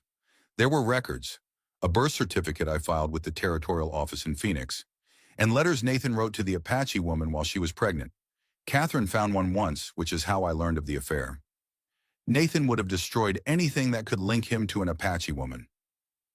Perhaps, but Nathan isn't the only Blackwood who might have preserved such evidence. Montgomery met Sarah's gaze. Matthew knew about his brother's indiscretion. He mentioned it once years ago after too much whiskey. Said his father had kept a file of Nathan's mistakes as insurance. Sarah's breath caught. Matthew never told me about any file. Would he have given your complicated relationship with Nathan after your marriage?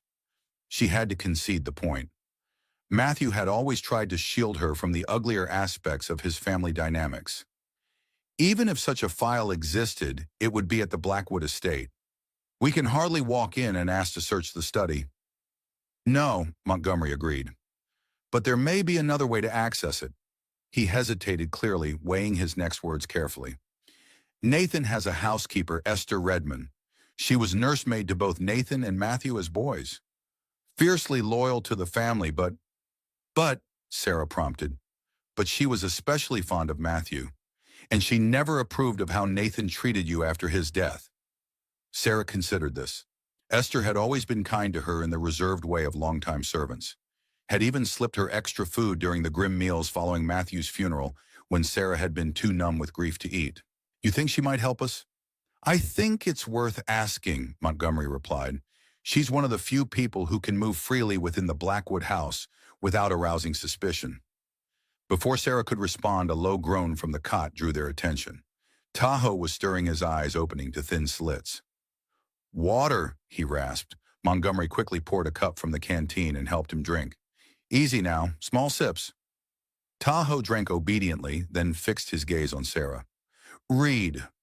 Still at the homestead, she answered. But there's a problem.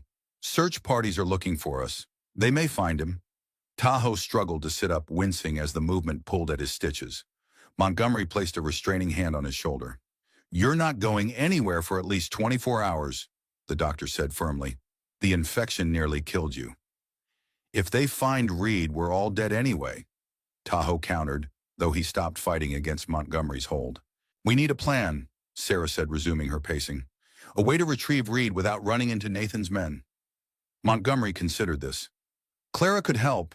She knows everyone's movements in town. If she could get word to us about the search patterns. Too risky, Sarah shook her head. She's already in danger for giving you that ledger. What about the boy? Tahoe asked suddenly. Daniel. Did you find him? Montgomery and Sarah exchanged glances. He delivered your message, Montgomery confirmed. He mentioned a medallion. Tahoe's hand moved to his chest where the silver disc hung from its leather cord. His mother's. I found it at the massacre site. His mother was Apache, Sarah asked, though she'd already guessed as much from their earlier conversation. Yes, Rebecca. She worked at the Silver Creek brothel until she died 5 years ago. Consumption. Tahoe's voice held no judgment, just a matter-of-fact acceptance of the harsh realities facing his mother's people. I helped her escape from an abusive client once. She gave me the medallion as thanks. And Daniel, Montgomery prompted, her son, 7 years old when she died. The blacksmith took him as an apprentice, cheap labor. Sarah caught the implication in his tone. You think Daniel is also Nathan's child? Tahoe's expression hardened. I know he is. Rebecca told me. Nathan was a regular client before she got pregnant. After he never visited her again, but sent money through an intermediary for 3 years. Just as he did with your mother, Montgomery murmured. A pattern? Sarah said, the pieces falling into place. Nathan has a weakness for Apache women and a habit of abandoning the children he fathers with them. Not just abandoning, Tahoe corrected his voice, taking on an edge. Erasing, removing any evidence they ever existed, including when necessary their mother's entire communities. The implications hung heavy in the cabin's close air. Nathan Blackwood, respected businessman and pillar of Silver Creek society, had not only fathered and abandoned half Apache children, but had orchestrated a massacre to eliminate any connection to them when it threatened his plans for the copper deposits. Daniel is in danger, Sarah realized. If Nathan believes the boy knows anything about his parentage, Nathan has tolerated Daniel's presence in Silver Creek because no one suspects the connection, Montgomery said. But now with what's happened, we need to get the boy out, Tahoe stated flatly. Tonight. Sarah looked at him incredulously. You can barely stand.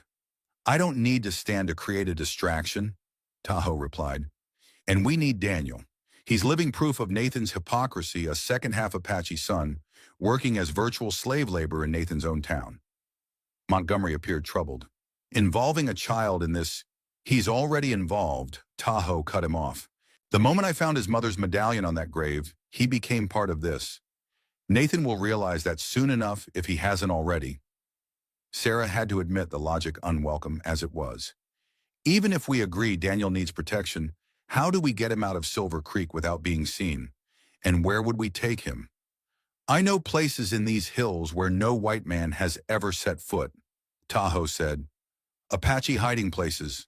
The boy would be safe there until this is resolved. And Reed, Sarah pressed. We still need his testimony. One problem at a time. Montgomery intervened, his practical nature asserting itself. Tahoe is right about Daniel being in danger, but he's wrong about moving tonight. None of us is in any condition for another rescue mission so soon. Then what do you suggest? Tahoe demanded. Rest, recovery, planning. Montgomery checked Tahoe's forehead for fever. The penicillin seems to be working. Your temperature is down. By morning, you might be strong enough to travel short distances. In the meantime, I'll return to Silver Creek and assess the situation. Find out where the search parties are focused, whether Reed has been discovered, and most importantly, ensure Daniel remains safe for now. Sarah frowned. You can't go back. If Nathan suspects you're helping us, Nathan has no reason to suspect me, Montgomery countered. I'm an old man who served as Silver Creek's doctor for 30 years. My disappearance would raise more questions than my presence. It's too dangerous, Sarah insisted, which is precisely why it must be me. Montgomery's tone was gentle but firm. You're both fugitives now. I'm still a respected member of the community. Tahoe had been watching this exchange with a calculating expression. The doctor is right. He can move freely where we cannot. But, he fixed Montgomery with an intense stare. If you betray us, I won't, Montgomery said simply. I've been complicit in Nathan's sins through my silence for too long. It's time I atone for that. The conviction in his voice seemed to satisfy Tahoe, who nodded once and settled back against the thin pillow. Sarah remained unconvinced. At least wait until morning. You can't navigate these trails safely in the dark. Dawn then, Montgomery conceded. And Sarah, try to get some rest yourself. You'll need your strength in the days ahead. She knew he was right, but the thought of sleep while danger circled ever closer seemed impossible. Still, she nodded, settling herself on the floor near the fire, her back against the wall revolver within easy reach. Montgomery busied himself preparing more bandages and organizing his medical supplies. Tahoe's breathing gradually deepened as exhaustion and medication pulled him toward sleep. Outside night had fully claimed the forest. Through the cabin's single window, Sarah could see stars piercing the darkness between pine branches, cold, distant points of light in a vast emptiness. Like truth in a world built on lies. Her eyelids grew heavy despite her determination to remain vigilant. The events of the past 2 days caught up with her all at once, dragging her toward unconsciousness. Her last thought before sleep claimed her was of the graves in Dead Horse Canyon, silent witnesses to a crime that would not remain buried no matter how much blood and money Nathan Blackwood was willing to spend to keep it so. The blacksmith's forge was already blazing when Daniel arrived for work before dawn. Jenkins, red-faced and sweating, despite the early hour, barely acknowledged the boy's presence with a grunt. Daniel moved silently to his usual position, gathering tools and preparing for the day's work. He had learned early that Jenkins preferred him invisible unless needed a ghost that somehow managed to keep the coal hot, the tools organized, and the finished product stacked neatly for delivery. But today, something was different. Jenkins was working with unusual intensity, hammering a piece of metal with vicious force, cursing under his breath between blows. "Damn Apache lovers," he muttered, plunging the glowing metal into water. Steam hissed upward, momentarily obscuring his florid face. "Thinks she can hide a savage in her barn and get away with it." Daniel kept his head down, pretending not to hear, but his ears strained for every word, especially after the strange encounter with the silver dollar and the message about his mother's medallion. "Boy," Jenkins barked suddenly, "fetch more coal, and be quick about it." Daniel hurried to obey, hauling a heavy bucket from the storage shed behind the forge. As he returned, he nearly collided with a man entering the smithy, tall, well-dressed with a silver watch chain glinting across his vest. Nathan Blackwood. Daniel shrank back, trying to make himself invisible as usual. But Blackwood's cold gaze fell on him, lingering in a way that sent prickles of unease down the boy's spine. "Jenkins," Blackwood nodded to the blacksmith, "I need 20 more horseshoes by noon. We're expanding the search area." 20? Jenkins wiped sweat from his brow with a grimy forearm. "That's a tall order, sir. Even with the boy helping, I'll pay double your usual rate." Blackwood's tone made it clear the matter wasn't open for discussion. His eyes drifted to Daniel again, narrowing slightly. "The boy. He's Apache, isn't he?" Jenkins shrugged. "Half-breed. His mother worked at Kate's place before the consumption took her. Obedient enough if you keep a firm hand." Blackwood approached Daniel, who fought the urge to retreat. "What's your name, boy?" "Daniel, sir." He kept his eyes downcast as Jenkins had taught him. "Daniel." Blackwood repeated as if testing the sound of it. "How old are you?" 12, sir, I think." "You think?" A note of amusement entered Blackwood's voice. "Don't you know your own age?" Daniel risked a glance upward. "My mother died when I was 7. She knew the exact day, but—" Something flickered across Blackwood's face too quickly for Daniel to identify. "Your mother. What was her name?" "Rebecca," Daniel answered, wondering why this rich white man cared about a dead Apache prostitute. "Rebecca," Blackwood echoed, his expression unreadable. After a moment, he seemed to recollect himself, turning back to Jenkins. "I need those horseshoes by noon. No excuses." With that, he departed, leaving behind a lingering tension that even Jenkins seemed to feel. The blacksmith stared at the doorway, then at Daniel, an unusual speculation in his gaze.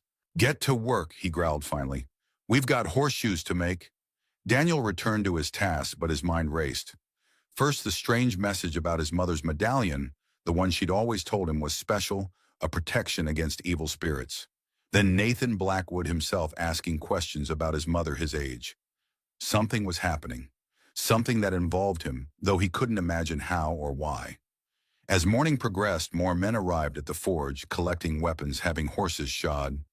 Daniel caught fragments of conversation, a search for an Apache warrior.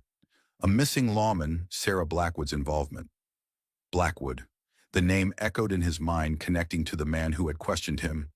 Was Sarah a relative? Why would she help an Apache?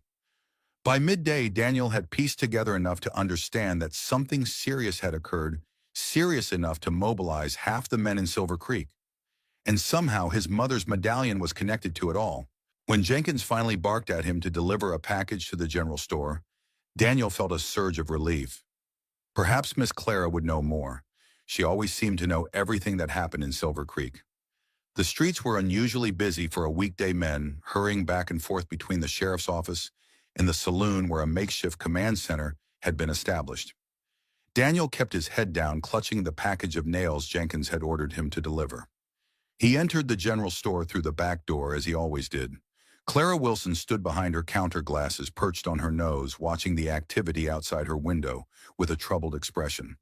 "Miss Clara," Daniel called softly, setting the package on the counter. "Jenkins sent these."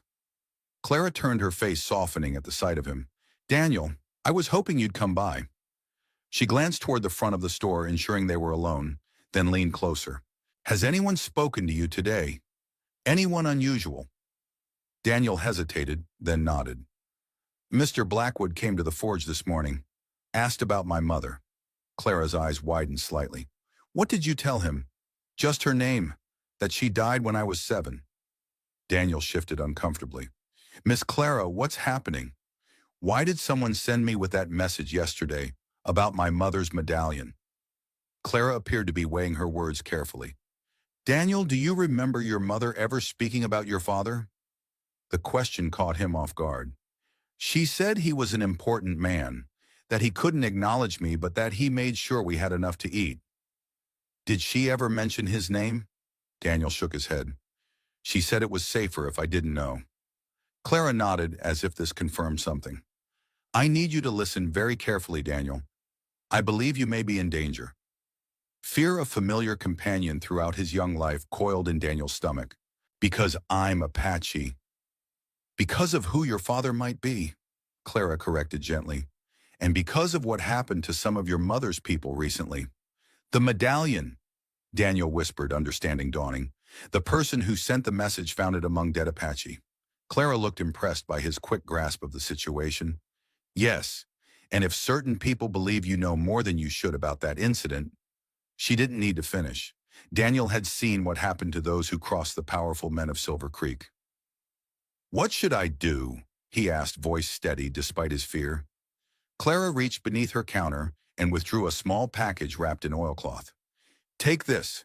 Hide it somewhere on your person where Jenkins won't find it. Inside is food, a knife, and this." She pressed a folded paper into his hand.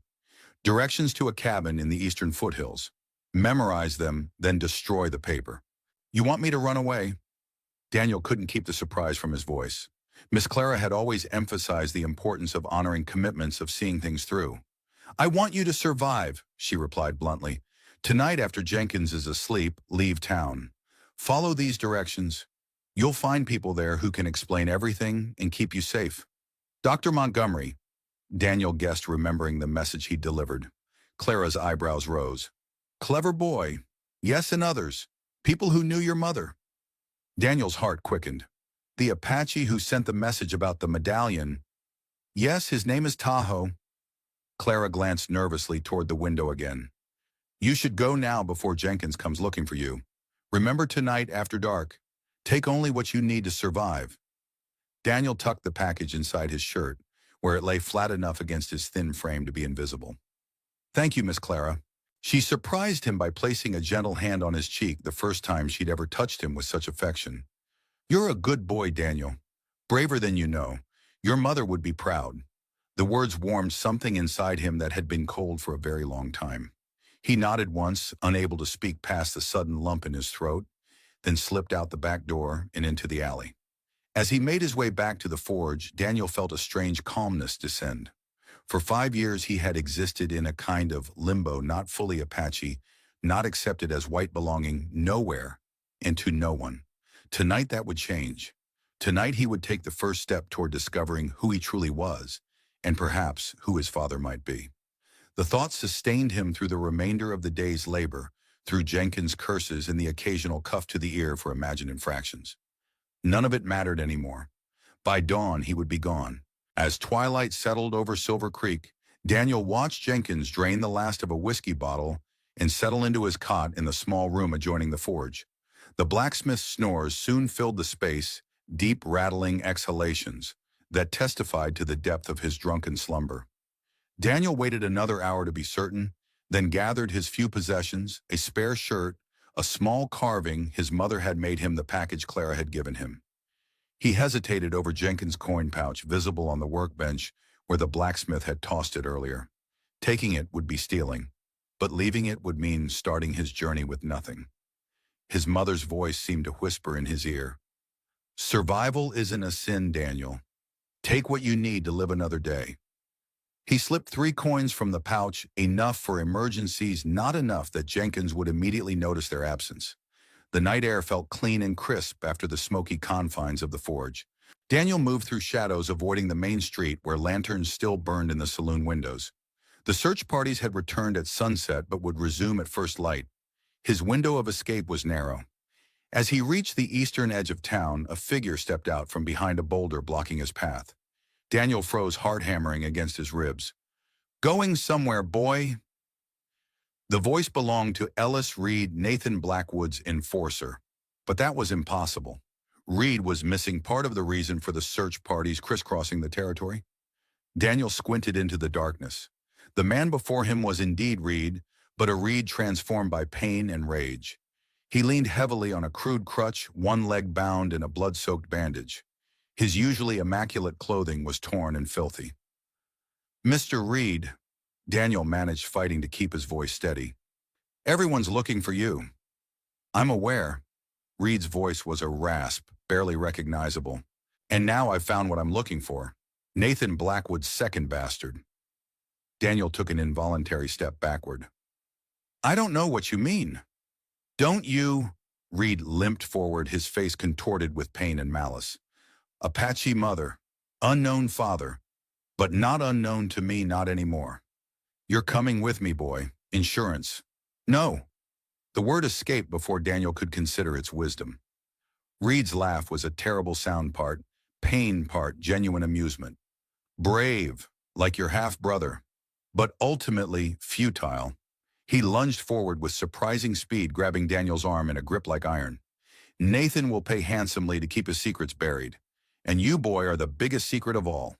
Daniel reacted instinctively, driving his knee upward into Reed's injured leg.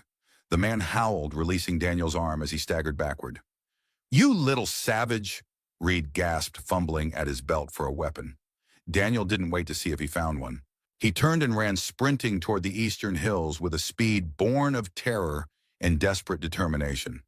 Behind him, Reed's curses faded, replaced by the sound of his own labored breathing and the pounding of his heart. He didn't slow, didn't look back, didn't stop until the lights of Silver Creek had vanished behind him and the forest had swallowed him completely. Only then, sheltered by darkness and distance, did Daniel pause to consider what had just happened. Reed's words echoed in his mind. Nathan Blackwood's second bastard. Like your half-brother. The implications were staggering. If Reed spoke the truth, then Nathan Blackwood, the richest, most powerful man in Silver Creek, was his father. And somewhere there was another son, a half-brother. The Apache called Tahoe, perhaps. Daniel withdrew Clara's directions from his pocket, straining to read them in the faint starlight. The cabin lay 5 miles east, following a stream that would lead to a clearing marked by a lightning-struck pine. Taking a deep breath, he tucked the paper away and set off once more, moving more cautiously now through the unfamiliar terrain. If what Reed said was true, if Nathan Blackwood truly was his father, then everything in Daniel's life was about to change. For better or worse remained to be seen. Behind him, on the outskirts of Silver Creek, Ellis Reed dragged himself painfully toward the sheriff's office, a newfound purpose driving him forward despite his agony. Nathan Blackwood would pay for his secrets one way or another. Dawn broke over the eastern hills, pale light filtering through pine branches to dapple the forest floor. Sarah stood at the cabin's single window watching as the shadows retreated. She hadn't slept much, brief snatches of rest, interrupted by the constant vigilance of the hunted. Behind her, Tahoe sat at the rough wooden table, methodically cleaning the revolver Montgomery had left before departing for Silver Creek the previous morning. The doctor had not returned. "He should have been back by now," Sarah said, voicing the concern that had grown with each passing hour. Tahoe didn't look up from his task. "Either he's been delayed or he's been caught. Either way, we can't wait much longer." Sarah knew he was right. They had given Montgomery until nightfall, then another sleepless night of waiting. Now with the new day breaking, decisions could no longer be postponed. "Reed is our priority," she said, turning from the window. "If Nathan's men have found him, then we're already exposed," Tahoe finished. He set the cleaned revolver on the table with a decisive click. "But we go to the boy first," Sarah frowned. "Daniel, why?" "Because Reed knows about him now." Tahoe rose, testing his injured shoulder with a cautious rotation. The fever had broken overnight, and though he remained pale, his eyes were clear and focused. "Montgomery would have checked on him. If the doctor hasn't returned, it means something's wrong." The logic was sound, if troubling. "You think Reed escaped? I think we underestimated him." Tahoe moved to the fireplace, where a small pot of coffee simmered. He poured 2 cups, handing one to Sarah. "A man like that doesn't give up easily. If he got free, he'd head for Silver Creek and leverage. Daniel would be an obvious target." Sarah accepted the coffee, wrapping her cold fingers around the warm tin cup. "So we ride for Silver Creek, not my homestead." "Yes, but not directly into town." Tahoe's expression hardened. "We circle around approach from the north. The blacksmith's forge is on the outskirts. We can reach it without being seen if we're careful. And if Daniel isn't there, then we find Montgomery or Clara Wilson." Tahoe drained his cup and set it aside. "Someone in that town knows what's happened." Sarah nodded, decision made. They gathered their meager supplies, quickly weapons, ammunition, the last of the food Montgomery had brought. Sarah carefully folded Clara's ledger and tucked it inside her coat. Evidence. Proof of Nathan's crimes should they need it. Outside, the horses nickered softly in greeting as they approached. The animals were rested, fed on the rich grass that grew in the small clearing behind the cabin. Sarah checked the saddle cinches while Tahoe loaded their supplies into the saddlebags. "We should reach Silver Creek by midday if we push," she said, mounting with a fluid motion that belied her exhaustion. Tahoe swung into his saddle, more carefully, mindful of his healing wounds. "Stay alert. Nathan will have men watching all approaches to town." They set off at a steady trot, following game trails that wound through increasingly dense forest. Neither spoke much as they rode, each lost in their own thoughts and vigilant for any sign of pursuit. The sun climbed higher, burning away the morning mist that had clung to the lower branches. Birds called to one another in the canopy overhead, ordinary sounds that seemed incongruous against the tension of their mission. By mid-morning, they had reached the ridge overlooking the eastern approach to Silver Creek. Sarah reined in her horse, surveying the town spread below them. From this distance, it appeared peaceful smoke, rising from chimneys, horses, and wagons moving along the main street, the silver spire of the small church catching the sunlight. "Looks quiet," she murmured. Tahoe pointed to the north end of town. "Too quiet. Where are the search parties? Where are all the men?" Harlow gathered. Sarah scanned the area, realizing he was right. The frantic activity Montgomery had described was noticeably absent. "Something's happened." "Yes." Tahoe's expression was grim. "Let's find out what." They descended the ridge cautiously, using stands of juniper and scrub oak as cover. As they drew closer to town, Sarah noticed something else. A cluster of horses outside the Silver Creek mining office, including Nathan's distinctive black stallion. "Meeting," she whispered to Tahoe, nodding toward the building. "Important one, judging by the turnout." Tahoe's eyes narrowed as he studied the scene. "Change of plans. We split up. I'll circle around to the forge, look for Daniel. You find Montgomery or Clara." Sarah hesitated. Separating is dangerous. So is riding together into a town that wants us dead, Tahoe countered. We'll meet at Bitter Creek, the stand of cottonwoods a mile south of town. Midday tomorrow at the latest. Before Sarah could argue further, he had wheeled his horse around and disappeared into a draw that would take him toward the northern outskirts where the blacksmith's forge stood. Sarah watched him go, a knot of unease tightening in her stomach. Then squaring her shoulders, she urged her own mount toward the eastern edge of town where Clara Wilson's general store backed up against a small apple orchard. If anyone knew what was happening in Silver Creek, it would be Clara. The forge was silent when Tahoe approached, no smoke rising from its chimney. He dismounted at a safe distance, tethering his horse in a small copse of juniper, then advanced on foot, keeping to cover as much as possible. The building stood dark and empty, tools laid out, as if in preparation for work that never began. Tahoe moved silently through the workspace, noting the cold hearth, the untouched anvil. No sign of struggle, but no sign of life either. Adjoining the main forge was a small lean-to sleeping quarters, judging by the narrow cot and meager personal items. Tahoe searched it quickly, finding nothing to indicate where Daniel or the blacksmith might have gone. He was about to leave when a glint of metal caught his eye, something half hidden beneath the thin mattress. Tahoe lifted the corner and found a silver coin. Next to it, a scrap of paper crumpled, as if hastily discarded. Smoothing it out, Tahoe recognized Clara Wilson's handwriting directions to Montgomery's cabin, the very place he and Sarah had just left.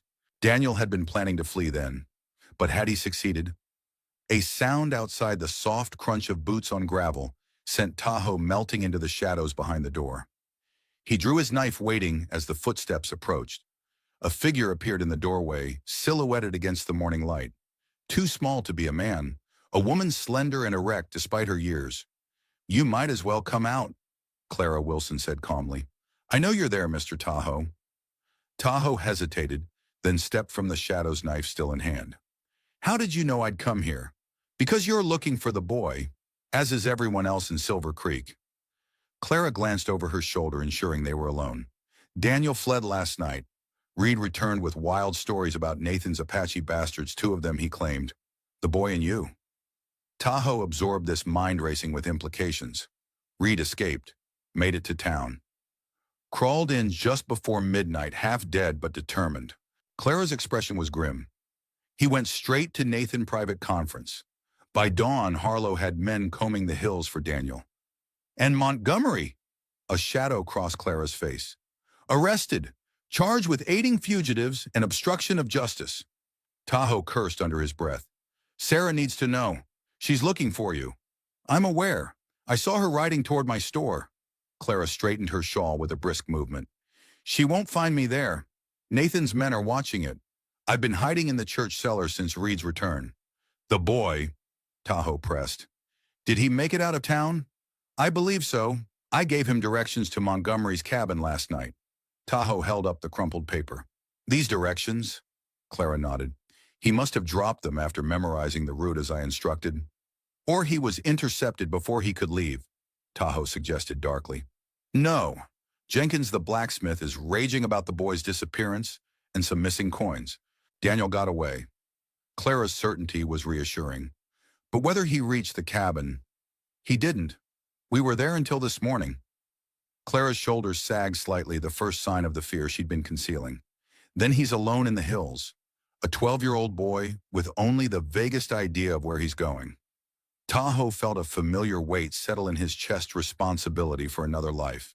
The same weight he'd carried when trying to warn his mother's people about the impending attack. The weight he'd failed to bear adequately then. "I'll find him," he said simply. "Not alone," Clara countered. "Nathan has at least 20 men searching. They're armed and under orders to bring both of you in, dead or alive." "Then what do you suggest? I can't leave him out there?"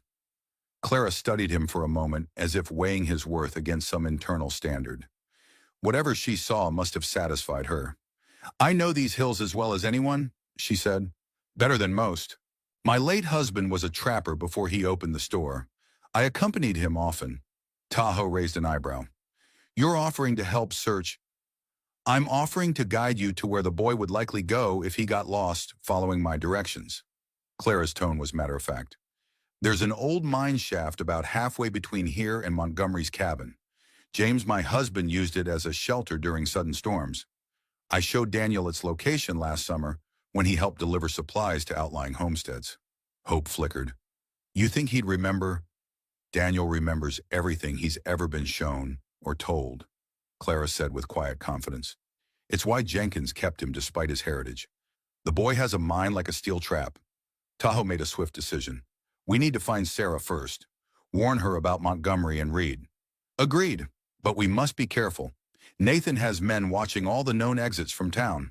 Then we make our own exit, Tahoe said grimly. Where would Sarah go if she found your store empty? Clara considered this. The doctor's house, perhaps, or the church. Father Thomas has been sympathetic to Apache causes in the past. The church, then? It's closer to the southern edge of town, easier to leave unobserved. Clara nodded. I know a way through the orchards that will keep us out of sight, but we should hurry. Nathan has called a town meeting for noon. About what? A new bounty, $500 for the capture of the Apache who murdered 3 of Harlow's deputies. Clara's eyes held his steadily. That would be you, according to Reed's revised account of events. Tahoe's jaw tightened. Of course. There's more. Reed has apparently provided evidence that you're behind the massacre at Dead Horse Canyon, that you led a group of renegade Apache in an attack on your own people to frame Silver Creek mining. The audacity of the lie might have been amusing if it weren't so dangerous. And people believe this. People believe what powerful men tell them to believe, Clara replied simply, especially when those men control their livelihoods. Tahoe understood the truth of this all too well. Then we have no time to waste. Together they slipped out the back of the forge and into the orchard, beyond 2 unlikely allies bound by a common enemy and a missing boy who might hold the key to unraveling Nathan Blackwood's carefully constructed empire of lies. Sarah approached Clara Wilson's store from the rear using the apple orchard as cover. The back door stood slightly ajar, unusual for the fastidious shopkeeper. Drawing her revolver, Sarah entered cautiously. The storeroom was undisturbed goods neatly stacked on shelves, just as she remembered from her infrequent supply runs. But something felt wrong, an emptiness, a stillness that suggested abandonment rather than temporary absence. Moving into the main shop, Sarah confirmed her suspicion. The ledger was closed, the till locked. No coffee simmered on the small stove in the corner, though the morning chill would normally have warranted it. Clara had left in a hurry, or been taken. A sound from outside boots on the wooden walkway sent Sarah retreating into the shadows of the storeroom. Through a small window, she observed 2 men approaching the shop's front entrance. One she recognized as Peters, one of Harlow's deputies. The other was unfamiliar, a hard-faced stranger with a rifle slung across his back. Still closed, Peters remarked, peering through the front window. No sign of the old woman since yesterday. Nathan won't be pleased, the stranger replied. He wants everyone at that meeting. No exceptions. Clara Wilson's always been stubborn, Peters said with a shrug. Probably shut herself up at home after that business with the Apache boy. Sarah stiffened. Apache boy. Daniel. Whole town's going crazy over a half-breed kid, the stranger muttered. First Reed dragging himself in with wild stories about Blackwood's bastards, then the doctor getting arrested, now a manhunt for a blacksmith's apprentice. This place is cursed. Watch your mouth, Peters warned. Nathan Blackwood built Silver Creek from nothing.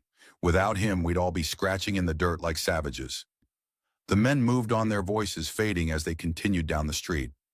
Sarah remained motionless, processing what she'd overheard. Reed had escaped and made it to town. Montgomery was arrested, and now Daniel was missing, presumably fled or in hiding. Everything was unraveling faster than she'd anticipated. A town meeting called by Nathan. That would explain the horses she'd seen gathered outside the mining office. Nathan consolidating his position, ensuring everyone heard his version of events before any contrary evidence could emerge.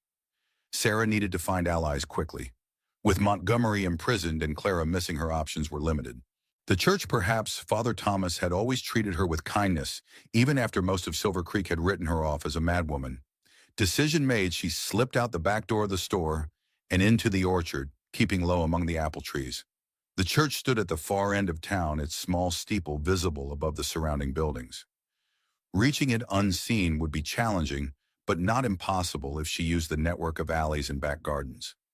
Sarah had made it halfway there when a hand closed around her arm, yanking her behind a woodpile.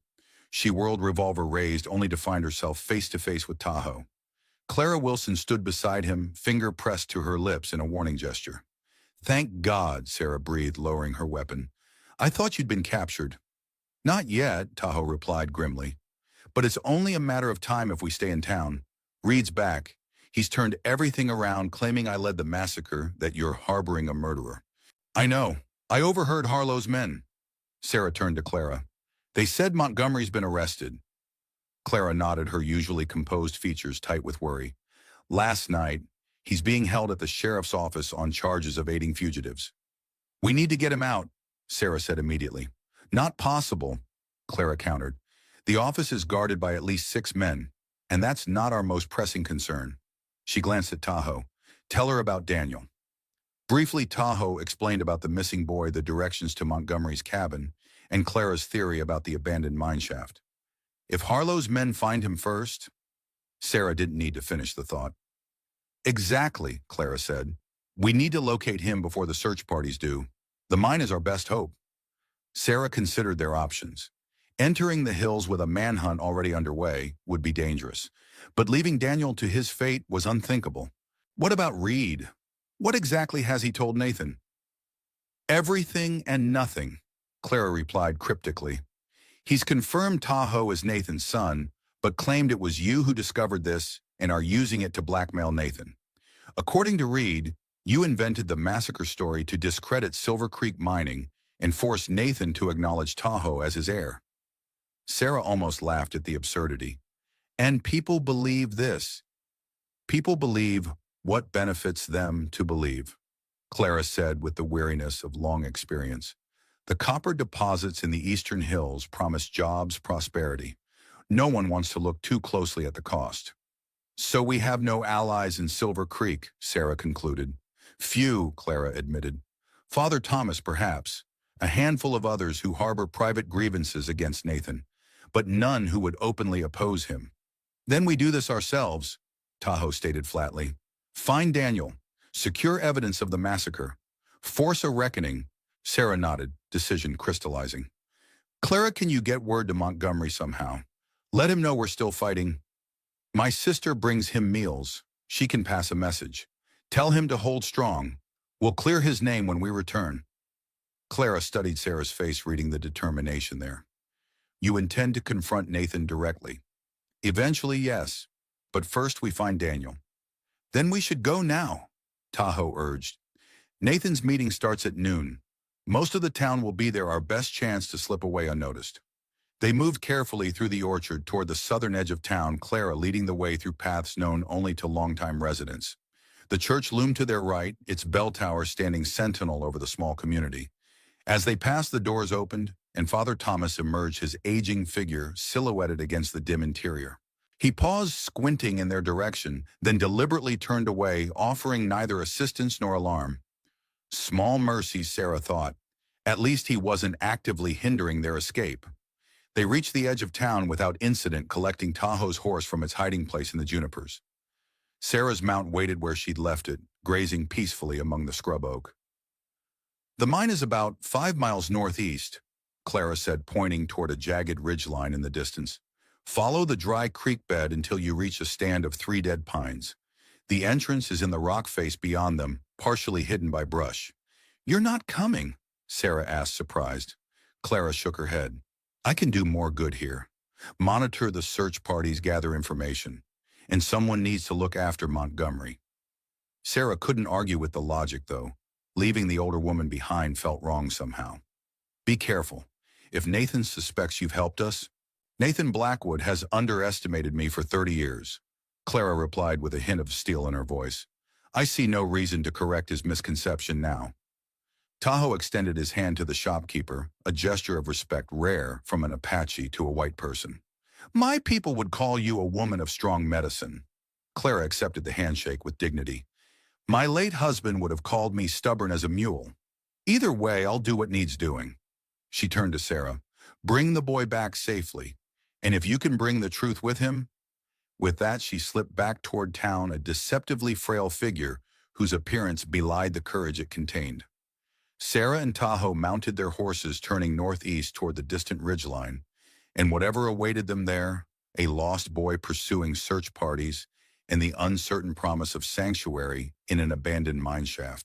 Behind them, Silver Creek's church bell began to toll, summoning the townspeople to Nathan's meeting and whatever new lies he had crafted to protect his empire.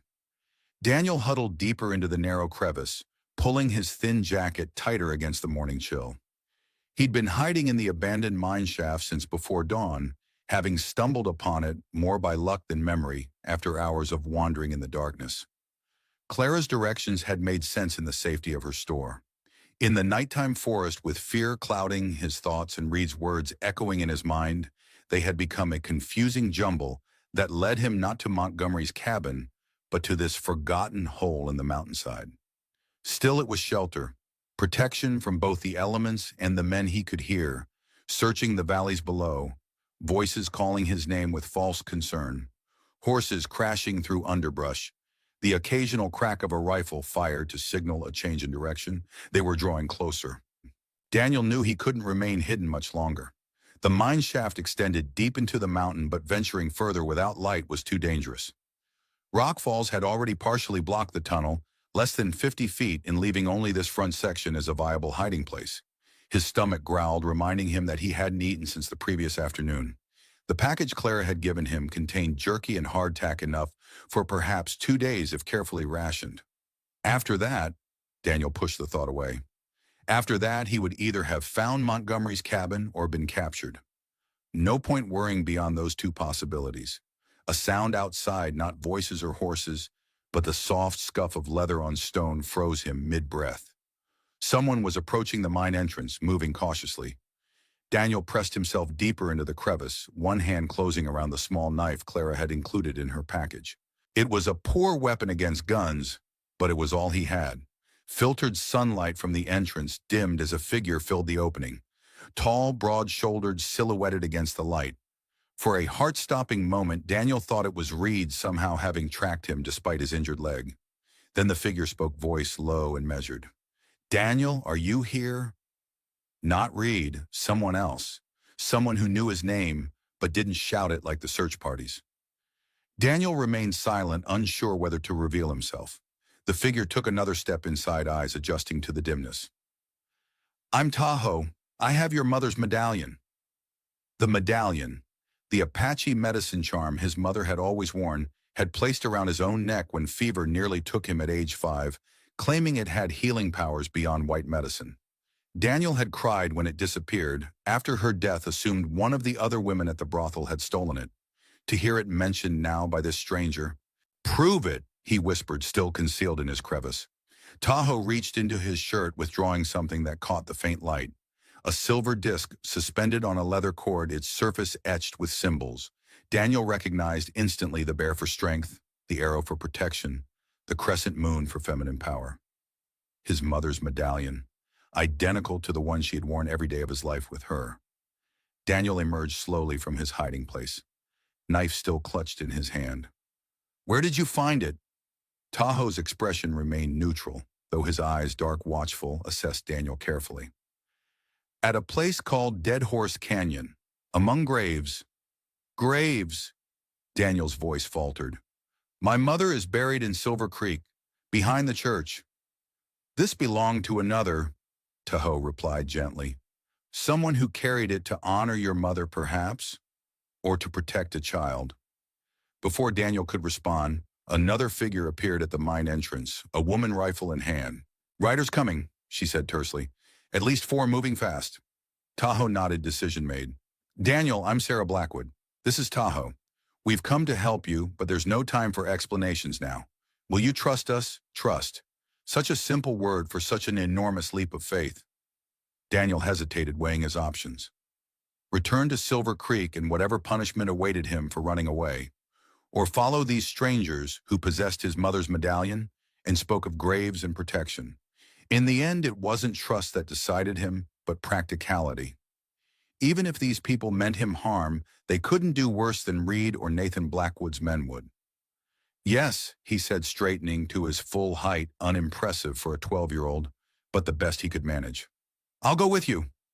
Relief flickered across Sarah's face. Good. We have horses, but they're hidden in the ravine below. We'll need to move quickly and quietly to reach them before the search party arrives. Daniel nodded, tucking the knife into his belt and gathering his meager possessions. Where are we going? Somewhere safe, Tahoe answered, though his expressions suggested such a place might not exist. Somewhere we can talk freely. They exited the mine shaft cautiously, Sarah taking the lead while Tahoe brought up the rear, Daniel between them. The boy moved with surprising stealth, placing his feet carefully to avoid loose stones or breaking twigs. Sarah led them not down the obvious path, but along a narrow game trail that skirted the ridge. Below in the broader valley, dust rose from approaching riders, Nathan's men closing in on the mine shaft with methodical precision. They know, Tahoe murmured. Someone told them where to look. Sarah's expression hardened. We need to reach the horses before they cut off our escape route. They quickened their pace, half jogging along the precarious trail. Daniel kept up admirably, his smaller size and advantage on the narrow path. They had nearly reached the ravine where the horses were hidden when the first shot rang out, a rifle crack that echoed across the hills. The bullet struck rocks several feet to their left, sending stone chips flying. Down! Tahoe pushed Daniel into the shelter of a boulder, drawing his revolver in the same motion. Sarah dropped to one knee, rifle raised, scanning for the shooter. There! She pointed to a rider on the opposite ridge, too far for accurate pistol fire, but well within rifle range. Before she could take aim, more shots followed, a barrage that pinned them behind their meager cover. They're not trying to hit us, Tahoe realized. They're keeping us pinned until the others arrive. Sarah nodded grimly. The horses are just down this slope, maybe 200 yards. If we make a run for it, we'd be cut down before we reach them, Tahoe finished. We need a distraction. Daniel pressed against the boulder, suddenly spoke up. There's another way down. I saw it when I was hiding earlier. A sort of chimney in the rock face, narrow but passable. Both adults turned to him in surprise. Where? Sarah asked. Daniel pointed to a nearly invisible crevice about 50 yards along the ridge. It leads all the way to the bottom. I almost fell into it in the dark. Tahoe studied the feature with a tracker's eye. It might work. For the boy, certainly. Maybe for you. He nodded to Sarah's slender frame. Not for me. Sarah understood immediately what he was suggesting. No, we stay together. If we stay together, we all get captured, Tahoe countered. I can hold them here, give you time to reach the horses, and then what? We leave you. You take Daniel to safety, to the territorial capital if necessary. Someone who will listen about the massacre, about Nathan's crimes. Sarah shook her head vehemently. I'm not leaving you to die on this ridge. Another volley of shots peppered their position, closer this time. The search party was advancing, using the gunfire as cover. It's not a request, Tahoe said, his voice taking on an edge of command. The boy is what matters now. He's proof of everything, Nathan's secret son, just like me. Living evidence that can't be buried or denied. Daniel watched this exchange with wide eyes, understanding dawning despite his youth. You're my brother. Tahoe's expression softened slightly. Half-brother, same father, different mothers. Both Apache women Nathan Blackwood used and discarded. The revelation seemed to strike Daniel with physical force. He sat back against the boulder, absorbing this new reality, this connection to a man he'd seen around town his entire life, but who had never acknowledged him. Nathan Blackwood is my father, he said, testing the words. Yes. Sarah confirmed, her attention divided between the approaching riders and the painful truth being revealed. And he'll do anything to keep that secret, including kill us all if he gets the chance. The gunfire intensified, chunks of rock flying as bullets struck increasingly close to their position.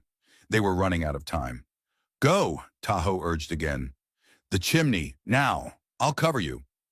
Sarah met his gaze, 1,000 unspoken words passing between them in that moment, regret for what might have been, respect for what was, determination for what must be done. I'll come back for you, she said finally. I know. Tahoe's smile was brief but genuine. Now go. Sarah grabbed Daniel's hand, pulling him into a crouching run toward the crevice he had indicated. Tahoe provided covering fire, the revolver's reports nearly lost amid the barrage from the search party. The chimney was, as Daniel had described, a narrow vertical shaft formed by erosion or some ancient seismic event. Sarah went first, testing handholds before signaling Daniel to follow. The descent was treacherous, loose rock, narrow passages that scraped skin from knuckles and elbows. Above them, the gunfire continued unabated, punctuated by shouts as the search party closed in on Tahoe's position. They were halfway down when Sarah heard a different kind of shout, pain rather than command. Tahoe had been hit. She hesitated, every instinct screaming to go back to help him. "We can't," Daniel said quietly from just above her. "Not now. He's buying us time." The wisdom in the boy's young voice steadied her. Sarah nodded once, then continued the descent with renewed urgency. They reached the bottom of the ravine breathless and scraped raw but alive. The horses waited where they'd left them, tethered to a juniper and mercifully undiscovered by the search party. Sarah boosted Daniel onto her mount, then swung up behind him. "Hold tight," she instructed, turning the horse toward the narrow end of the ravine away from Silver Creek, away from the gunfire still echoing from the ridge above. "But Tahoe," Daniel began, "is counting on us to escape," Sarah finished firmly, "to make his sacrifice mean something." With that, she urged the horse forward, Tahoe's mount following on a lead rope.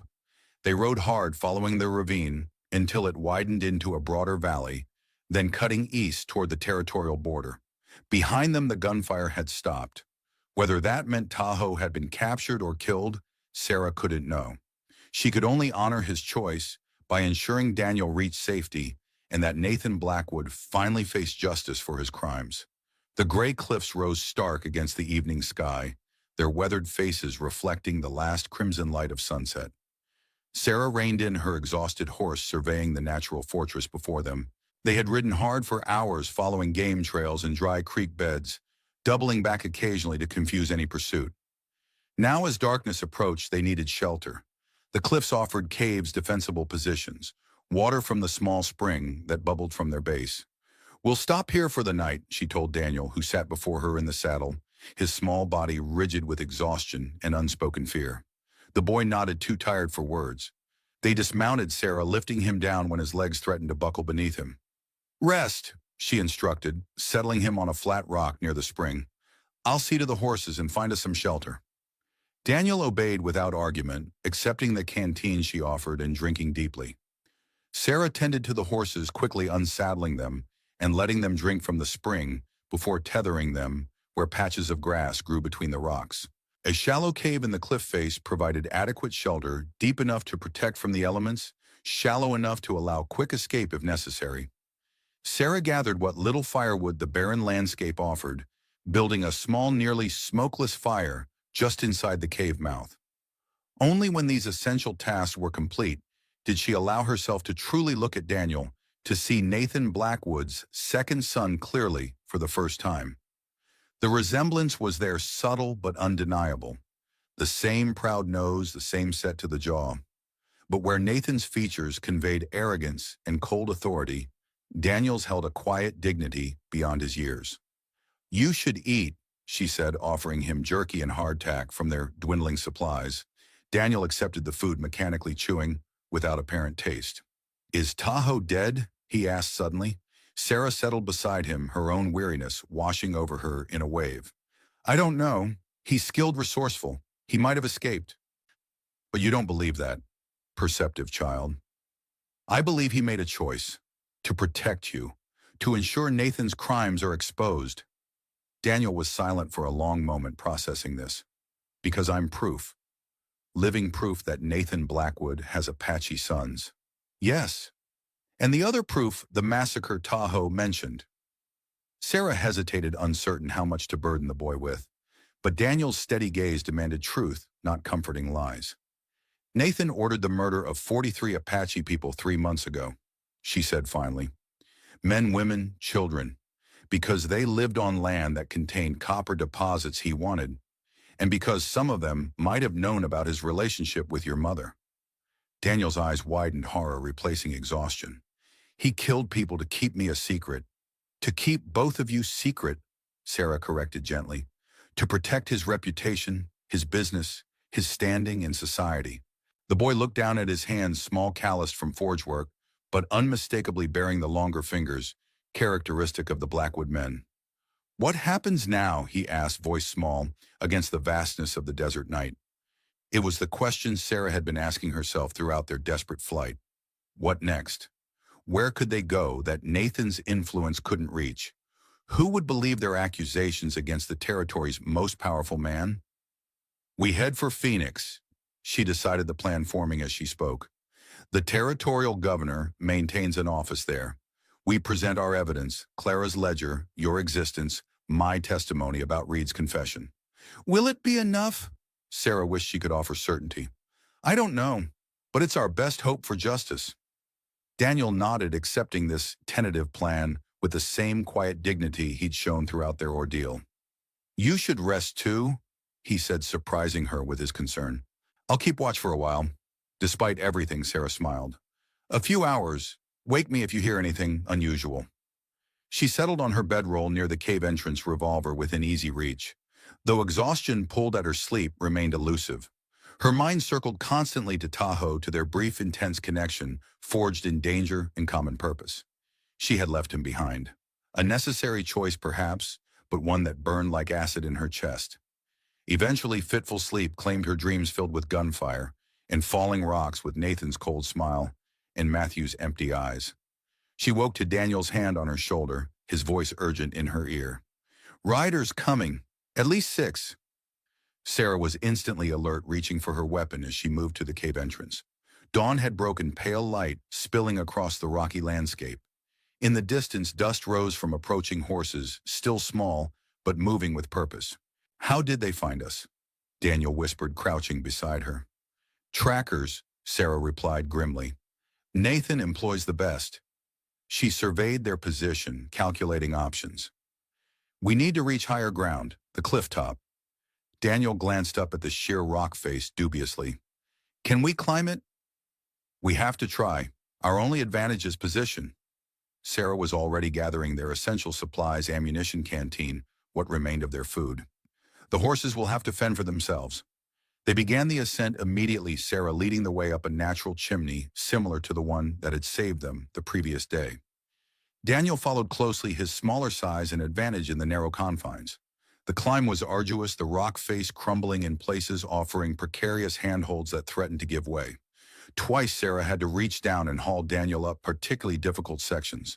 They reached the top as the riders approached the spring, below 6 men, as Daniel had counted. Sarah recognized Ellis Reed among them, somehow managing to ride despite his shattered knee.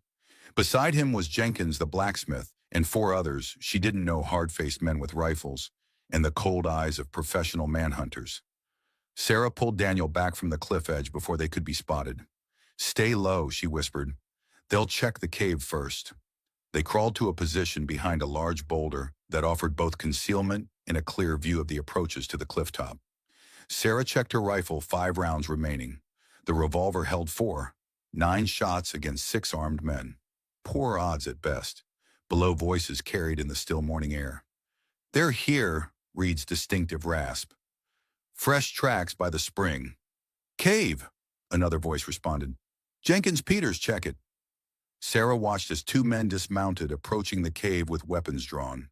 The others remained on horseback, scanning the surrounding area. "Nothing," Jenkins called after a moment. "Bedroll some supplies. They left in a hurry." Reed cursed, the sound carrying clearly. "They can't have gone far on foot. Spread out, search the base of the cliff. They must have tried to circle around." Sarah permitted herself a small smile. Reed was assuming they'd fled horizontally, not vertically. It might buy them precious time. The hunters dispersed, 3 heading north along the cliff base, 3 south. Reed remained at the spring, his injured leg apparently preventing him from participating in the search. "What now?" Daniel whispered. "We wait," Sarah replied. "Let them exhaust themselves searching in the wrong places. Once they're far enough away, we'll head east toward Phoenix." It was a desperate plan, relying heavily on luck in the vast emptiness of the Arizona desert. But it was all they had. They remained motionless as the sun climbed higher, its heat intensifying on the exposed cliff top. Hours passed. The searchers returned periodically to report their lack of success, only to be sent out again by an increasingly furious Reed. By midday, tension had clearly developed among the hunters. Sarah could hear raised voices, accusations of incompetence, Reed's threats to report their failure to Nathan personally. "They're getting desperate," she murmured to Daniel. "Careless. Good for us." The boy nodded, his young face showing remarkable composure despite their dire situation. "How much longer do we wait?" Before Sarah could answer, a new sound reached them, hoofbeats approaching from the west. Multiple riders moving fast. Both Sarah and Daniel pressed lower behind their boulder, watching as a cloud of dust resolved into three horsemen galloping toward the spring where Reed and his men had established their base. "More hunters," Daniel whispered, but Sarah had recognized one of the riders. "No," she breathed, hardly daring to believe. "Look." The new arrivals reined in their horses at the spring. Two were Apache warriors, their distinctive headbands and weapons unmistakable even at this distance. The third was Tahoe, alive, wounded, a bandage visible around his left arm, but unmistakably, wonderfully alive. Daniel's eyes widened. "How?" "I don't know," Sarah replied, joy and confusion warring within her. "But we need to help them. They're outnumbered." Below, Reed and his men had formed a defensive line, weapons drawn.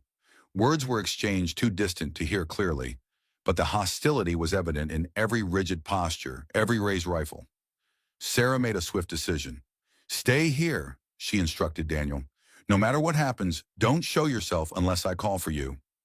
Before the boy could protest, she had moved to a new position at the cliff edge, rifle raised, sighting, down the barrel at Reed's exposed back. The confrontation below had escalated, Reed gesturing angrily, while Tahoe sat his horse with deceptive calm, the two Apache warriors flanking him like silent sentinels. Reed's voice carried suddenly clear in a moment of wind shift. "Don't care what tribal nonsense you're claiming. The boy belongs to Nathan Blackwood, and you're both going back to Silver Creek to face justice." Tahoe's response was too low to hear, but whatever he said caused Reed to reach for his pistol. Sarah fired. The bullet struck the ground at Reed's feet, sending dust and stone fragments flying. All heads turned upward, searching for the source of the shot. "That was a warning," Sarah called, her voice echoing off the cliff face. "The next one goes through Reed's heart." Relief and something more complex flashed across Tahoe's face as he spotted her position. The Apache warriors remained impassive, though their hands moved imperceptibly closer to their weapons.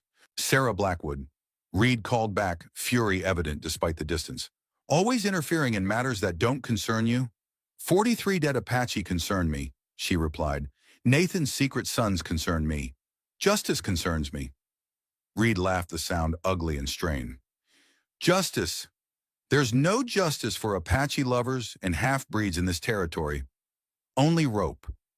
"Perhaps," Sarah acknowledged, "but Nathan will hang beside us once the truth is known." Reed's posture changed subtly, a coiling of preparation. "You assume you'll live long enough to tell your version of events." It happened with shocking speed. Reed drew and fired in one fluid motion, the bullet striking the cliff face inches from Sarah's position. His men followed suit, a barrage of gunfire forcing her to duck behind the boulder. Below, chaos erupted.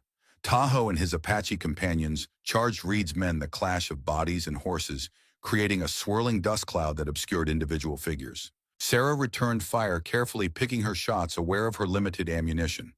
One of Reed's men fell from his saddle, clutching his shoulder. Another ducked behind the horses for cover. The battle seemed to hang in suspension, neither side able to gain decisive advantage. Tahoe and his warriors were outnumbered, but fighting with the ferocity of men with nothing to lose. Reed's hired guns had superior firepower, but were caught off guard by the coordinated attack. Then a new element entered the fray. Daniel, ignoring Sarah's instructions, had worked his way to a position directly above Reed. As Sarah watched in horror, the boy balanced on the cliff edge, a large rock clutched in his hands. "Daniel, no," she shouted, but her voice was lost in the gunfire and shouts from below. The boy hesitated only a moment, then dropped the rock. It fell like judgment from above, striking Reed squarely on his injured leg. The mercenary's scream cut through the chaos of battle, a sound of pure agony that momentarily froze everyone in place. Reed collapsed, the shattered knee now completely destroyed by the impact. Blood pooled beneath him as he writhed on the ground, curses, giving way to incoherent moans. The distraction was all Tahoe needed. He and his companions pressed their advantage, disarming two of Reed's remaining men, while the others broke and fled, abandoning their employer to whatever fate awaited him. Sarah scrambled back from the cliff edge, reaching Daniel just as the boy prepared to drop another rock. "Enough," she said, pulling him gently away. "It's over." The fight seemed to leave Daniel all at once. He sagged against her suddenly, just a exhausted, frightened child, rather than a vengeful warrior. "I had to do something," he whispered. "He was going to kill you. Kill Tahoe." Sarah held him close, feeling his small body tremble against her. "I know, you were brave. Very brave." Opera. They made their way carefully down the cliff face, using a different route than their ascent, a natural staircase of sorts that wound down the southern face. By the time they reached the bottom, Tahoe had secured Reed and the wounded mercenary, while his Apache companions had retrieved the horses that had scattered during the fight. Tahoe dismounted when he saw them approaching, his face revealing more emotion than Sarah had yet witnessed from him. Relief, joy, a fierce pride as his gaze fell on Daniel. "You're alive," Sarah said, the simple words inadequate to express the surge of feeling that accompanied them. "Barely," Tahoe acknowledged, gesturing to his bandaged arm and a fresh wound across his ribs. "The Apache found me after the search party left me for dead, brought me to their healer, and then came looking for us," Sarah finished. Tahoe nodded. "They have their own reasons to want Nathan Blackwood to face justice." "Oh, Mom." Sarah's gaze shifted to Reed, who lay propped against a rock face, gray with pain and hatred. "What do we do with him?" "Take him to Phoenix," Tahoe replied. "Along with these." He reached into his saddlebag and withdrew a leather portfolio. "Letters, between Nathan and my mother, and a birth certificate with both our names on it. Montgomery told me where to find them before he was arrested." Sarah took the portfolio with reverent hands. "How did you get these?" A ghost of a smile touched Tahoe's lips. "Esther Redmond, the housekeeper.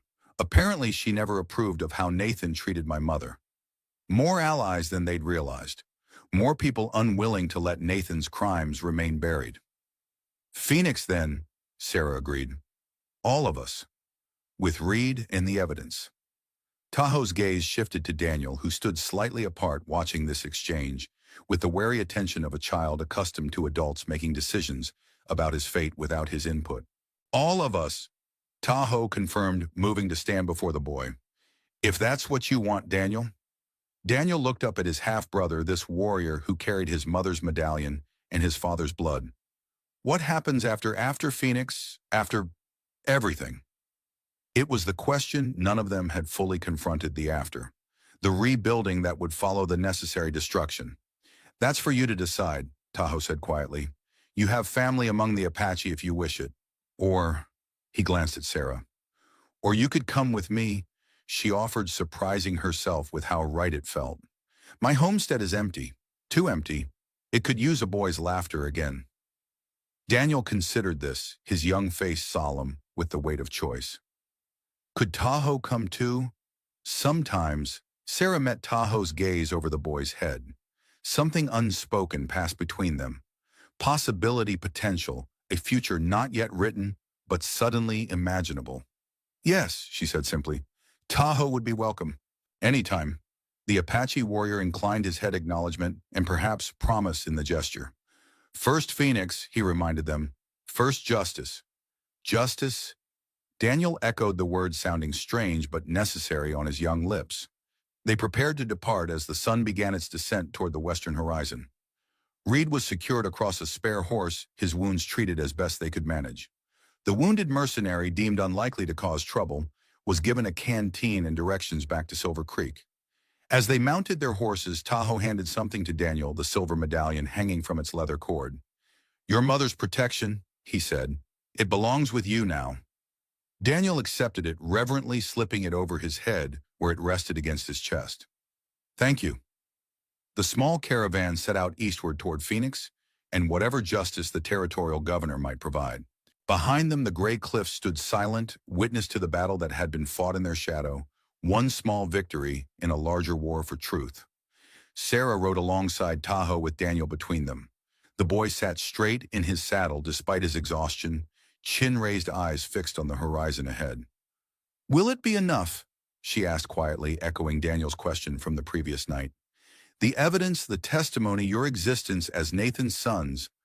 Tahoe considered this, his gaze never leaving the path ahead. "Perhaps not. Power protects itself. Money silences inconvenient truths.